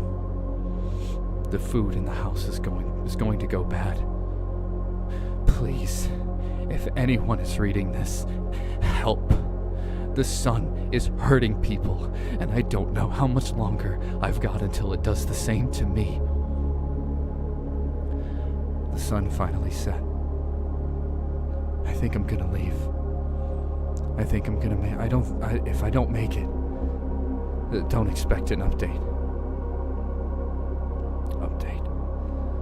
The sun's back up. I wasn't able to get home in time.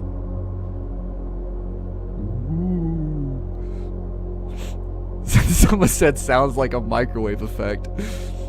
Maybe that's not really the sun. That's true. That was good. That was really good. I like that one a lot. It wasn't as short as I initially thought it was going to be, but that's okay. It was a good story. My 4-year-old son has an imaginary friend called the Tall Boy. Yeah, how long is this one? Oh, that's not bad. That's not bad at all. Okay, I think we'll read this one, and we'll probably call it there. But I'm going to run to the bathroom real quick. I will restart the music and let it go, and I will be right back.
breathing. Oh, wait, that's just me. Never mind. Alright, we're back. Okay. We're gonna hit it from the back with one more. I'm gonna call it a night. I like this, though. This is fun.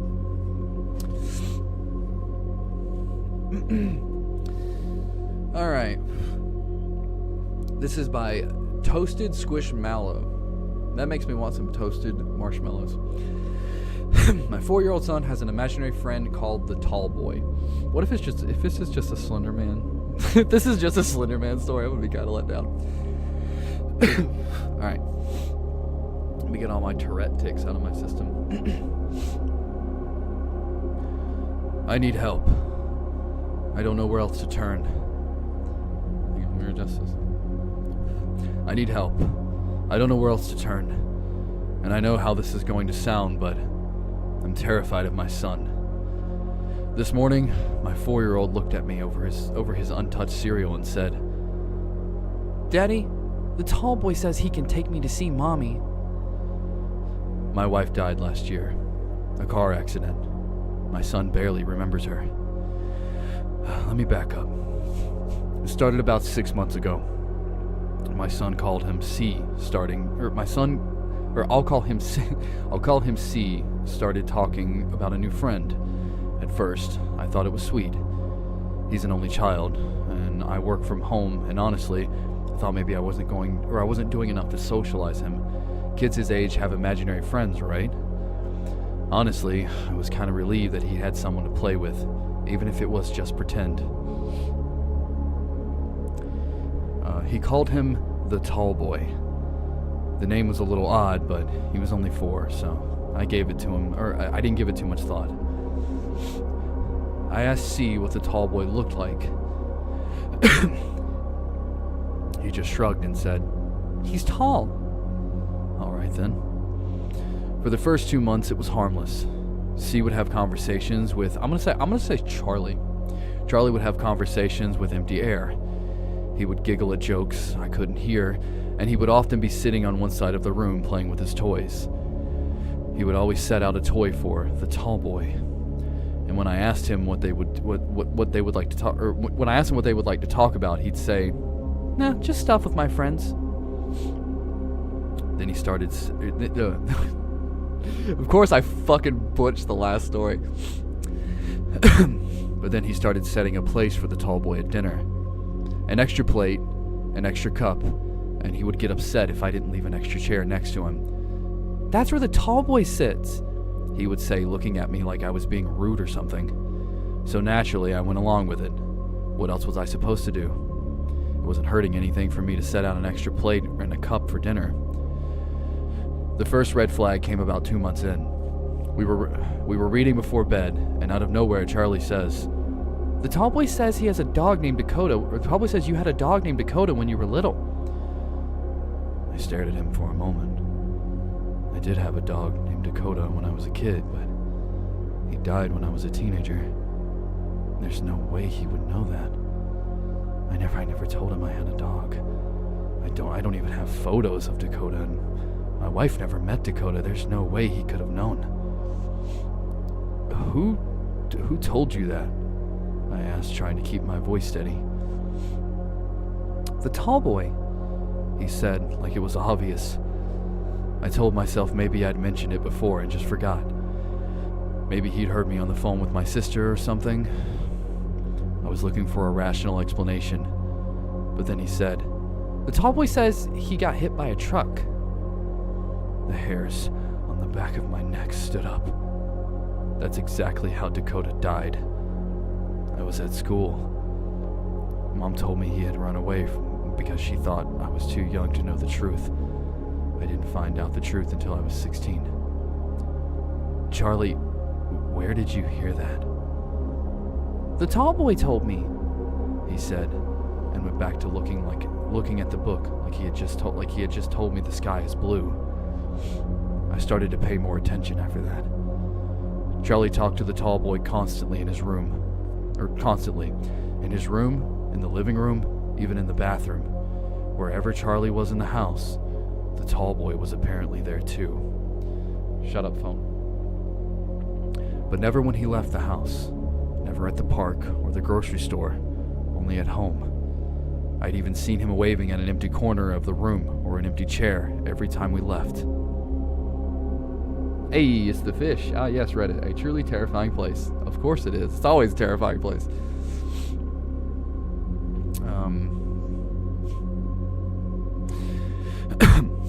Then I started hearing things. Whispers when Charlie was supposed to be asleep.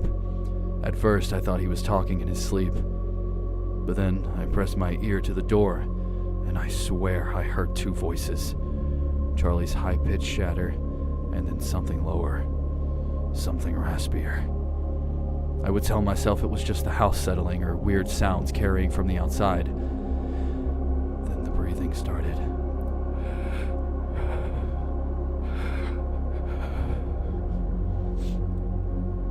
I'd be working in my office, and I'd hear it. Slow, debilitating breaths, like someone's breathing right behind me. I'd spin around. Nothing. It would happen in the kitchen while I was making dinner. I'd feel like someone was behind me. I'd feel the breath on the back of my neck, but nothing would ever be there when I turned around. It would happen in the hallway, when I was folding laundry, always when I was alone.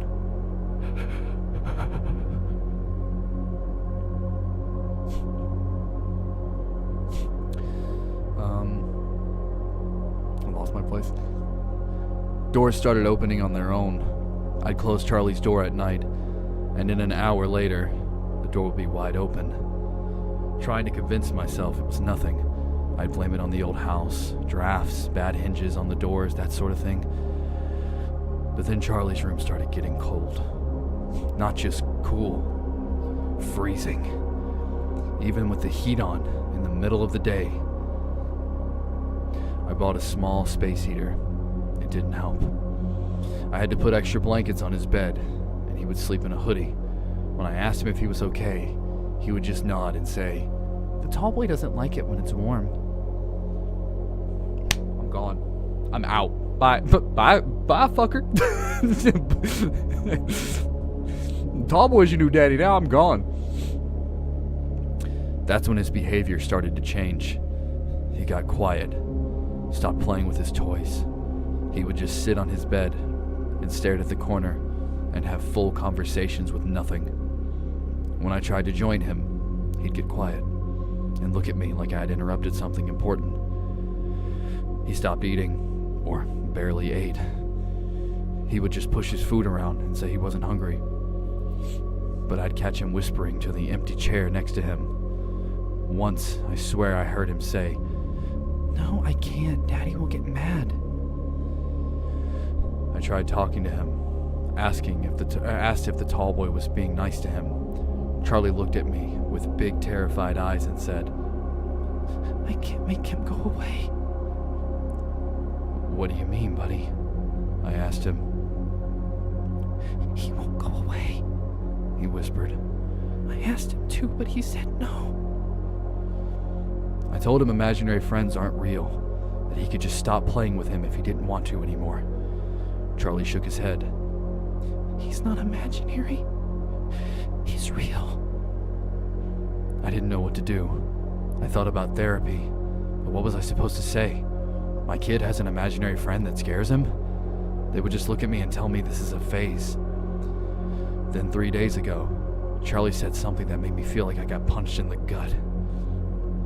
We were sitting on the couch, watching cartoons, when he looked up at me and said, "The tall boy said Mama was listening to that yellow song when she died." My heart stopped. My wife was listening to Coldplay's Yellow when the drunk driver crossed the median. I know this because the song was still playing when the paramedics arrived. I never told anyone that detail. It's too painful. I can't even hear that song anymore without thinking of her. There is no way Charlie would have known that. Charlie, how do you know that? The tall boy told me. He said. He says he was there. I wanted to scream. I wanted to grab him and shake him and demand to know how he knew that. But he's 4, and I can't beat children. I see and know the ghosts in my house aren't here 24/7 because the heater works fine most days. That's so true.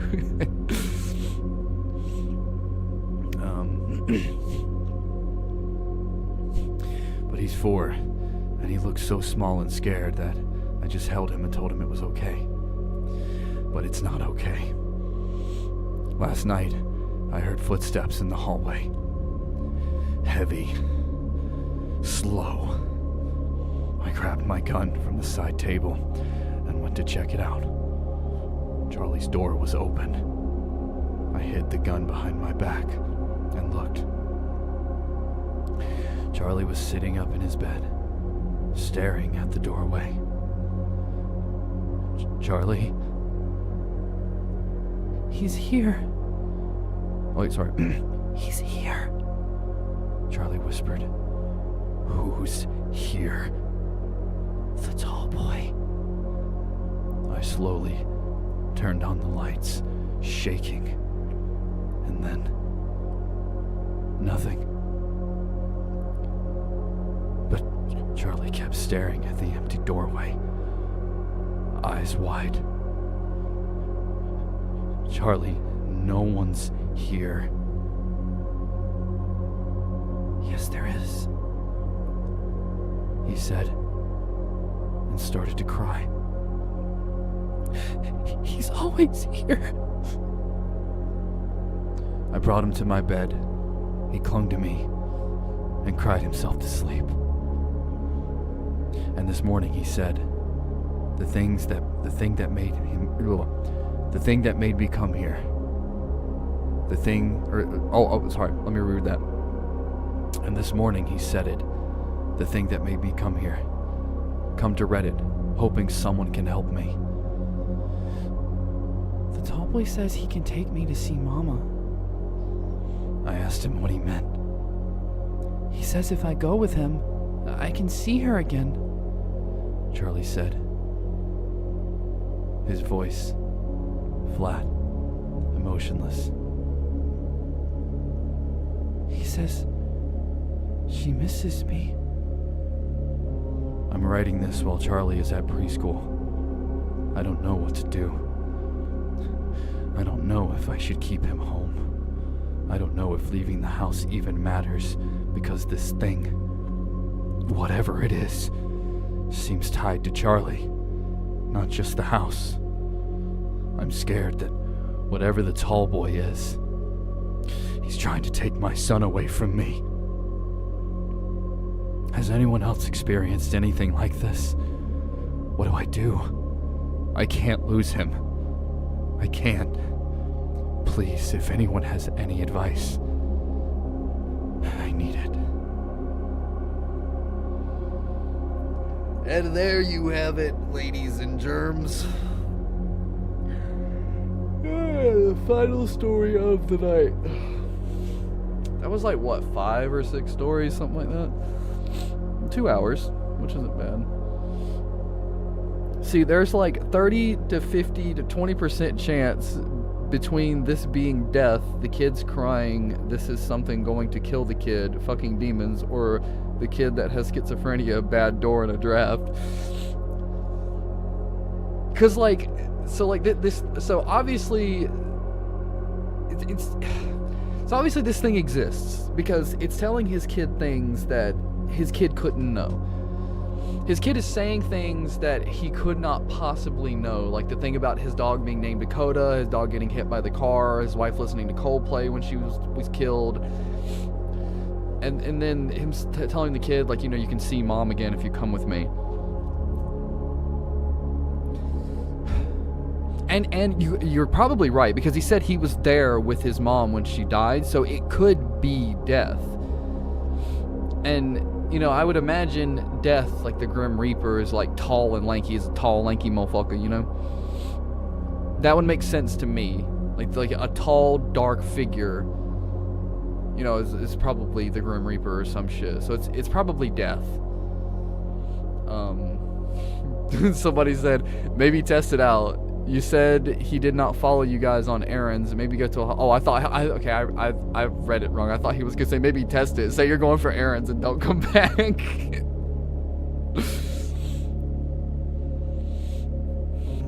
And then you got people like this who are like, I'm so sorry UNC are facing this kind of trouble. Like, it's not real, dude.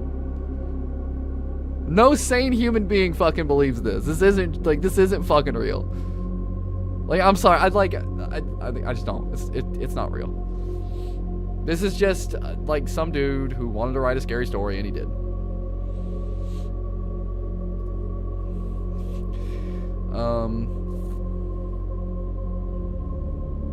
I mean, don't come back is what I'd honestly recommend. Yeah. I wonder if we can find a really short one.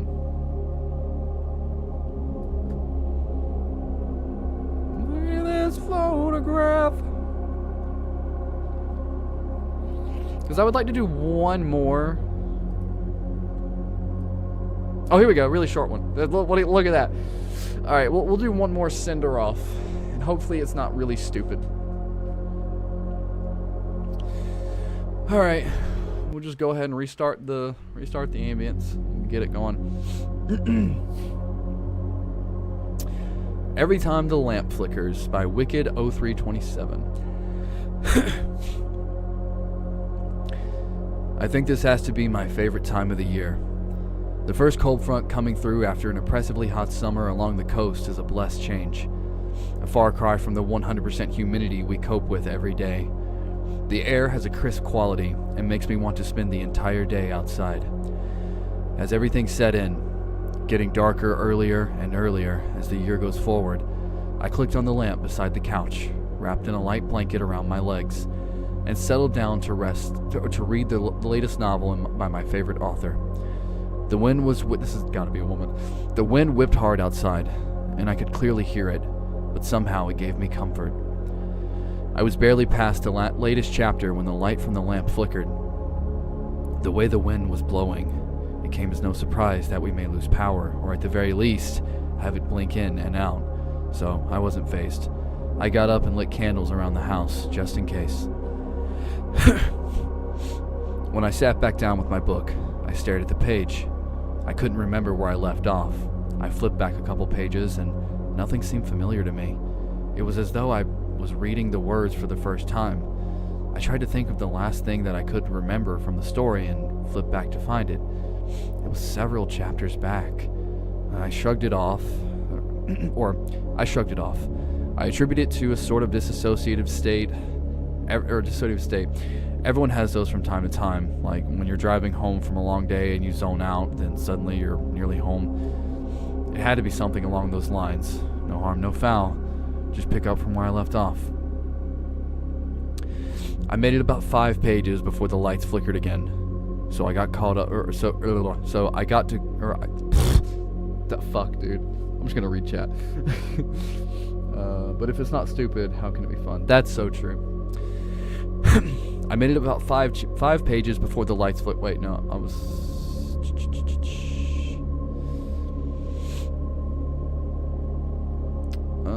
Okay, yeah, I was right there. I made it about 5 pages before the lights flickered again. So I got up to light candles. Just in case I lose power. But there are candles lit. I don't remember doing that. I walked all of the rooms, and each one had a candle. I could tell by the amount of wax melted that they weren't lit long ago. I would think I would have remembered them. The lamp is like flicking time. As I crossed into the kitchen, I saw the lamp in the living room flicker. I looked around the kitchen and couldn't remember what I came in here for. Maybe a cup of tea or on a cold blustery night. I filled the kettle and set it on the burner, then headed back to the couch. And headed back to the couch while I waited for it to whistle. See, I'm expecting words, because I'm expecting to read it the way I would write it, so I'm expecting waiting for the tea to whistle, but the person didn't write it that way. I decided to text my best friend. Yeah, I'm a woman. I'm staying with the dude voice. I decided to text my best friend Stacy and tell her about my strange night. I told her about not remembering the book, not remembering lighting the candles, and still don't know why I went to the kitchen, but the cup of tea sounded nice. She got back to me, asking if I had been in any sort of accident, if I had taken a tumble or hurt my head, or if anything that could account for the memory loss. I told her I hadn't, that it had been an uneventful day and at home, and nothing of note happened. She told me to let her know if anything else happened, that she was worried about me, and that I said I would. As the kettle whistled, I sat my phone down and went to make a cup of tea. I curled back up on the couch while my tea steeped on the end table next to the lamp. After about 2 minutes, I reached for my tea and the lamp flickered. I picked up my tea and blew on it as my phone chimed that I'd gotten a message. It said it was from someone named Stacy. I don't know anyone named Stacy. I opened the message and read it. It said, "Just checking up on you." This makes no sense. I scrolled up. There were messages back and forth between us, and it went on and on and on. I made my way back to where she said she checked in on me and read what was written above it. It said that I have been having trouble remembering things and that I have no idea what could have caused it. This is really starting to freak me out. Then the lamp flickered. Ooh. I called it though. The lamp is like flicking time. The lamp is like flicking the bean through time, and that's what's happening. Flickering versions of her across timelines. She's reality jumping. Otherwise, she's having micro strokes, and she is not okay. Yeah, like,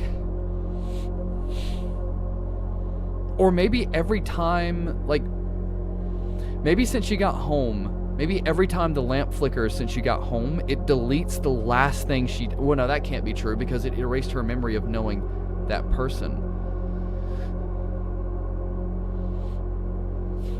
I don't... Like, I guess maybe she could be flicking across realities, but I feel like it's more of...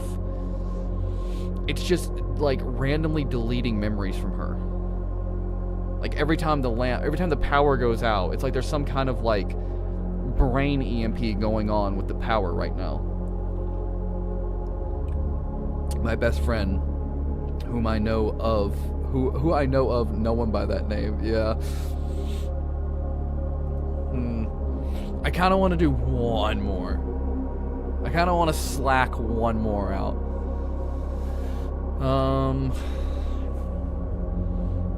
I feel like you guys should pick.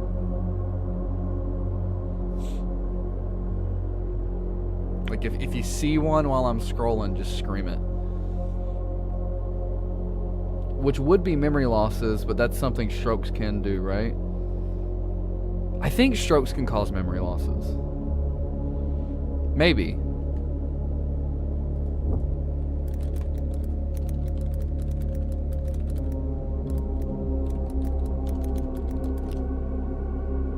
Yeah, strokes can cause memory loss.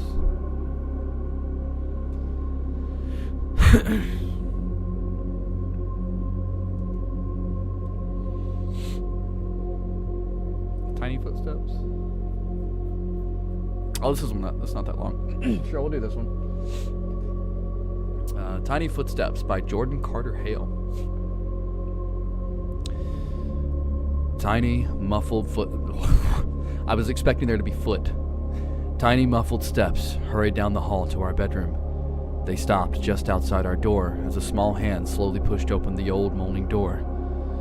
There were more footsteps, then a small hop up onto the foot of the bed, and a clumsy crawl up right between my wife and I, my daughter, 4, often awakened in the middle of the night to come seeking the safety only a parent's bed can provide.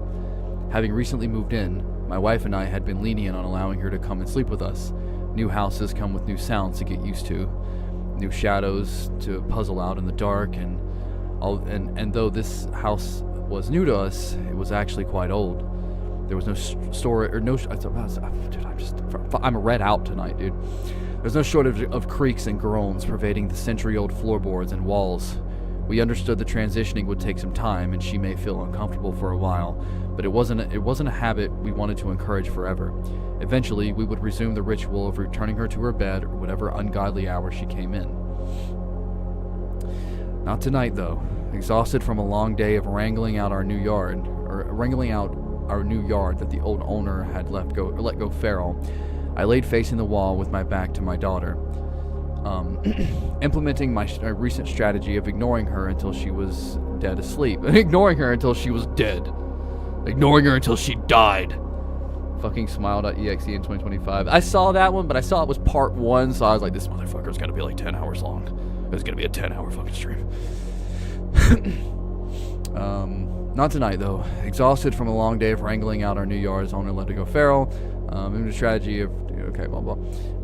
Given the slightest bit of attention, even in the middle of the night, my daughter would have had trouble falling back asleep. But fortunately, she settled in under the comforter and was quiet. Under the comforter. I closed my eyes, hoping I could also go back to sleep quickly. About half a minute passed, then tap, tap, tap.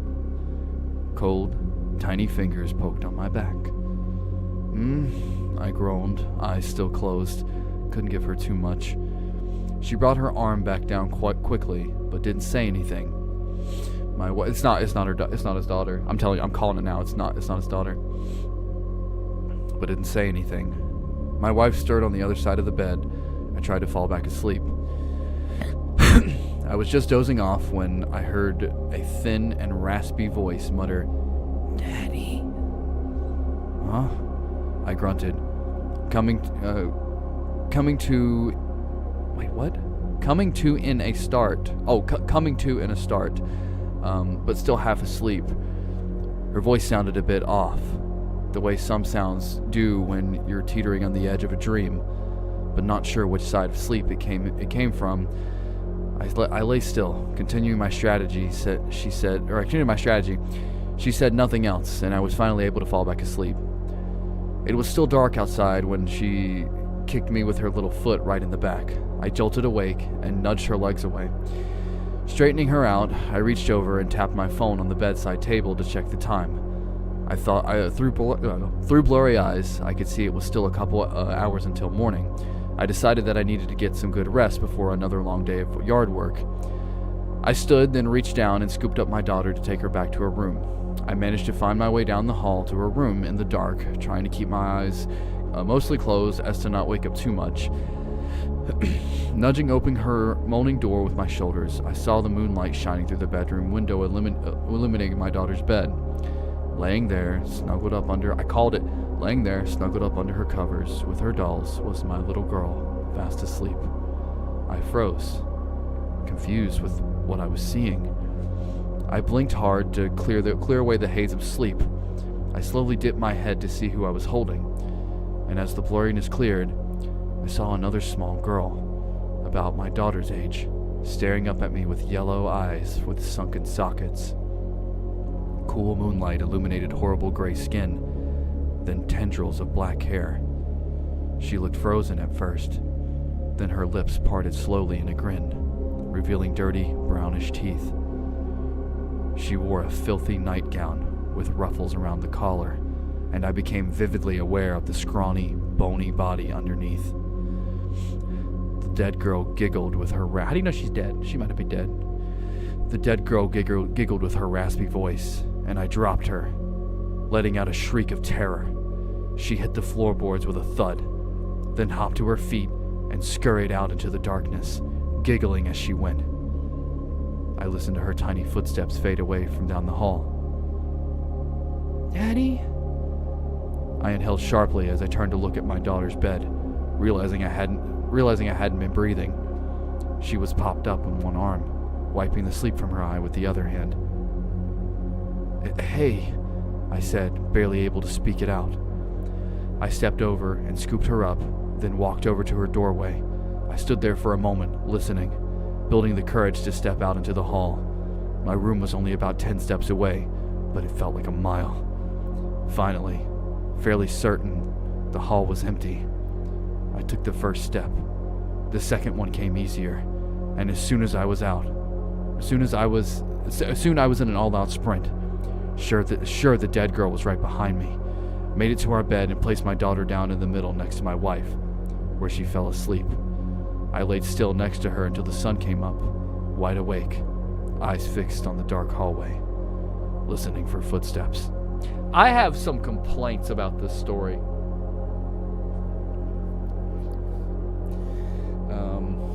Eepy eyes on a wings. Dude, a little bit.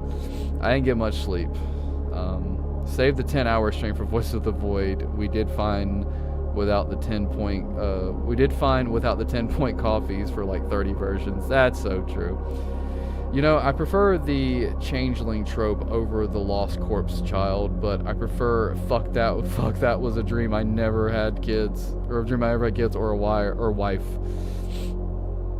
I don't, like, if that happened, I wouldn't drop the little girl. I would sling her out the fucking window. I would throw that little bitch across the room so fucking hard, and then go over and stomp her out, make sure it's dead. And then I would take my kid, and I would lean out the hallway, and I would scream at my wife, we gotta fucking leave. And I would run outside to put my kid outside, then I'd go back in for my wife. Just got here in time for a new story. Oh, dude, Matt, you came in late, man. The stream's over. I just finished the last stream. I'm fucking up too much. I'm all read out. We read like 6 or 7 stories. All of them were pretty decent though. Happy Thanksgiving, dude. Yeah, 100%. The second comment looks like the right reaction. Let me see. Haha, the last time one of these kids tries to impersonate my daughter, I fucking freak out and chuck her out the window. She was pissed. Showed her though, go pick on some other sucker.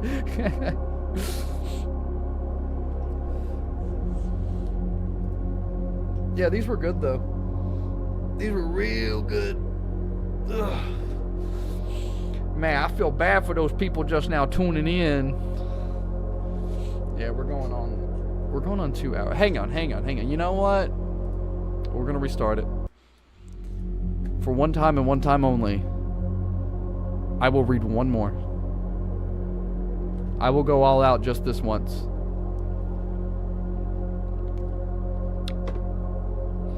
We will read one more story, and then I'm calling it a night. But if I so much as stutter one time, I'm clicking in stream. I'm just alt F4ing. We're shutting down. I'm just kidding. Yeah, we'll do one more story and then I'm gonna call it. Yeah, we'll do one more.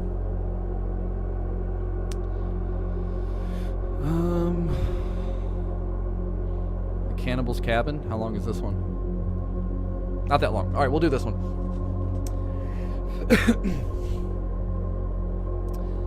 All right.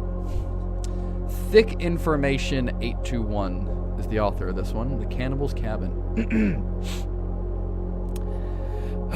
Catch my breath. Wait, that was a stutter. Alt F4. I just closed out of the stream. There's this old cabin back in the woods near the park in my town. Maybe a mile or so in. It's not easy to find. You gotta know where to look for the patchy dirt path that leads right to it. Honestly, the cabin itself isn't anything to look at. Just some beat-up place from the early 1900s. It was the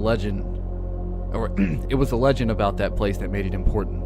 The cabin belonged to a lumberjack. Everyone thought he was sort of strange because he kept to himself. He never came to town, and if he did, he didn't talk to anyone. Let me bring this down a little bit. Most people just ignored him. Then, people started disappearing. Okay, bring it back up. Can't get it comfortable. Then people started disappearing. A salesman here and a farmhand there. At first, no one put it together. Sometimes people just move on.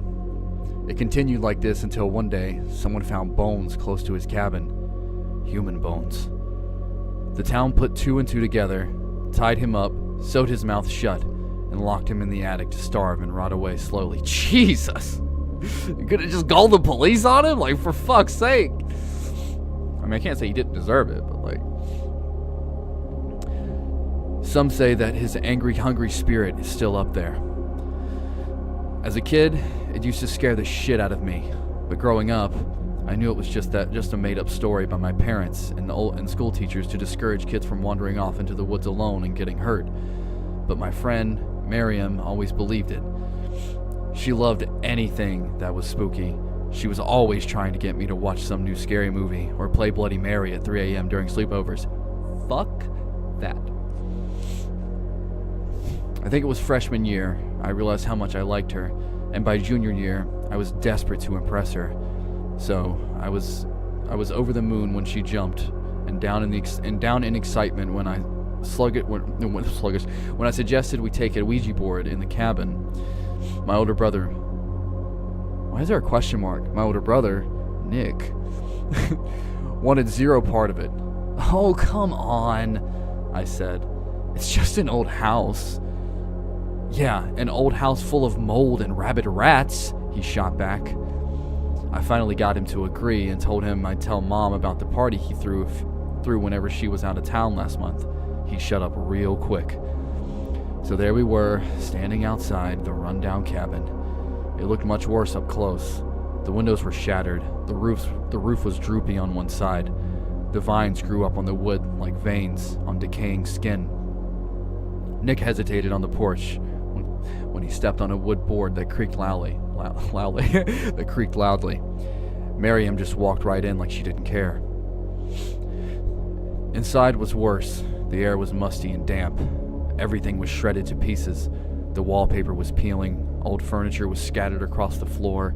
Graffiti painted all over. Bottles and cans were littered around. Cigarette butts were scattered everywhere.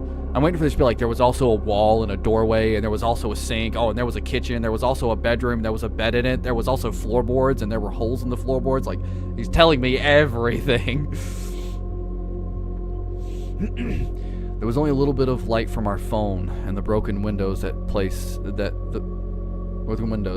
place just felt heavy. I must have been zoning out because Marion nudged me. Wait. Vivian? Is this guy's name Vivian? Am I a lesbo? Whatever, I'm just sticking with the dude voice. You okay, Vivian? We can just leave if you want. I'm sure your brother would be happy to. I laughed and shook my head.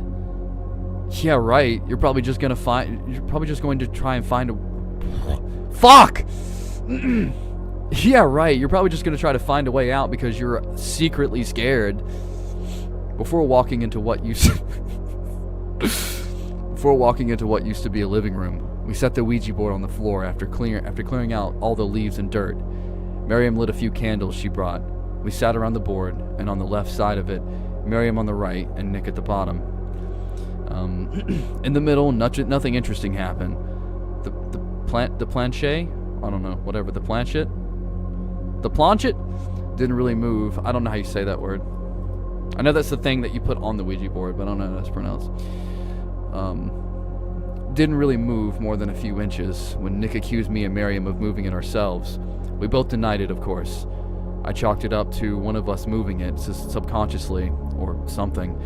Eventually, after a while, we all just got bored and did the proper thing and said goodbye. This was a waste of time. I rolled my eyes. Whatever. Nick, don't act like you didn't have fun. He scoffed and put the board away and tried to catch up with him. We could have just done something better, like, I don't know, study for that math test. We could have just done something better, like study for that math test we have 2 days or have. What the fuck is wrong with me? We could have just done something better, like, I don't know, study for that math test you two have on Monday. I elbowed his side as we walked down the path, crunching all the fallen leaves. I don't want to hear about the math on Saturday, Nick. You're weird. He pushed me back and I stumbled. I'm weird? I'm not the one who wanted to go to this scary-ass cabin. I rolled my eyes back. Okay, we'll let you pick what we do next time, right, Miriam? No one said anything. All I could hear was mine and Nick's footsteps. Crunching on the leaves. Miriam? I turned, but she wasn't there. It was just an empty, dark path. My heart dropped. How did I not notice she wasn't behind us? Then from the cabin, a scream. Nick tried to make me stop, but I ran back. I didn't know we had to walk so far, but I got back there and felt out of breath. Miriam? Where are you? Are you okay? It just felt wrong, walking back into the house. Then I heard a noise upstairs and ran up there. Miriam, are you up here? I saw her at the bottom of the stairs that led to the attic. She was shaking. Miriam, oh my God, are you okay? Why did you scream? Are you... I froze when I saw her face. Miriam was always beautiful. Light blue eyes that you could just get lost in.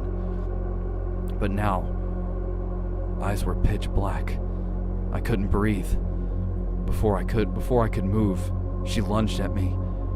Tried to block her with my arms, but she bit my left arm. I screamed as she bit down harder. When I tried to pull her off, she just bit down harder. Miriam, stop! Get off me! You're hurting me! I was trying when I heard a loud cracking sound. Then, I felt blood running down my arm, and off Miriam's chin.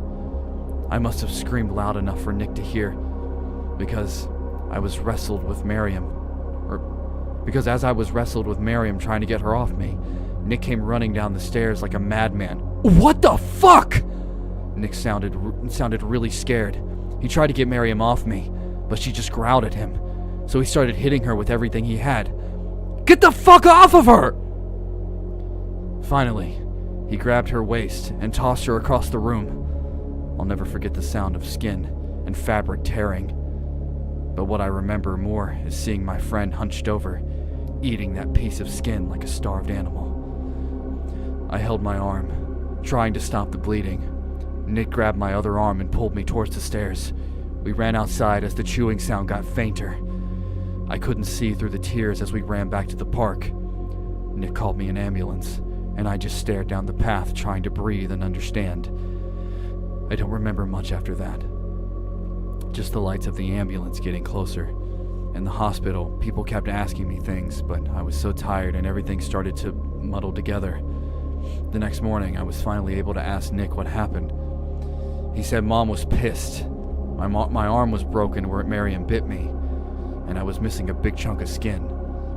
She told the cops and doctors everything. The cabin, the Ouija board, Miriam. They didn't believe him and accused him of being on drugs. They still went to the cabin to investigate. They saw the blood, but found nothing else. Miriam was long gone. They said we were probably all high and got attacked by wild animals and got confused about what had really happened. It's been months. They closed off the cabin and the path. My skin grafts are healing, and Miriam is missing and presumed dead. But I don't think she is. I think she's still out there. Somewhere. Ooh! Part 2. Miriam starts biting people and turning them into weird ghost monsters.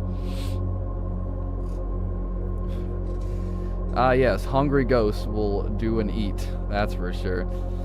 Which, I mean, people can be just plain crazy enough to take a bite out of someone else. So someone who got their brain flipped by a prion should be a very high priority to hunt down. That's true. Like, I feel like if you told a cop, like, hey, my best friend just bit me and ripped a chunk out of me, they're not going to be like,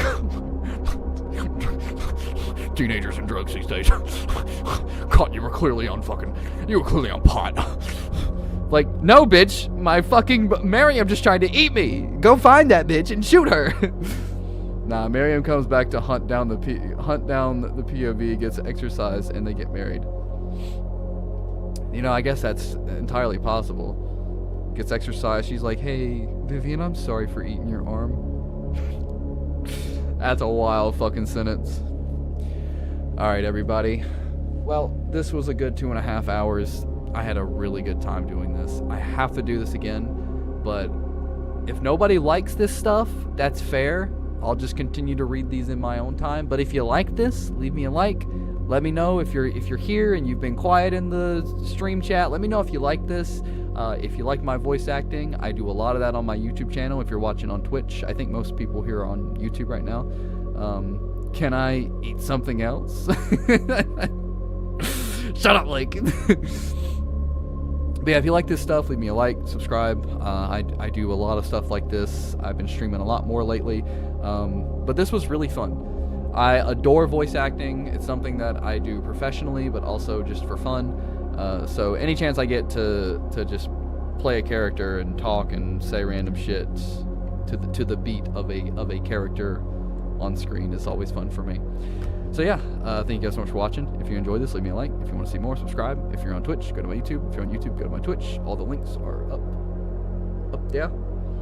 Hope you had a good Thanksgiving. I know Thanksgiving is now over, depending on where you are, but if it's still not midnight for you, I hope you had / are having a good Thanksgiving, and I'll see you guys, I don't know, maybe tomorrow night. Maybe I'll stream tomorrow night. Maybe we can do some more indie horrors, or maybe I'll play more Urge, because that game's got another update coming out in a couple days, so that could be fun. Alright guys, well, take it easy, don't do anything stupid, don't go into a cabin that's filled with a cannibalistic ghost that's going to take over your best friend and cause him to bite your arm off, and then your friend has to come downstairs to save you, and then you get told by police that you're on LSD or some shit. Yeah, I don't know. Anyways, I'll see you guys later.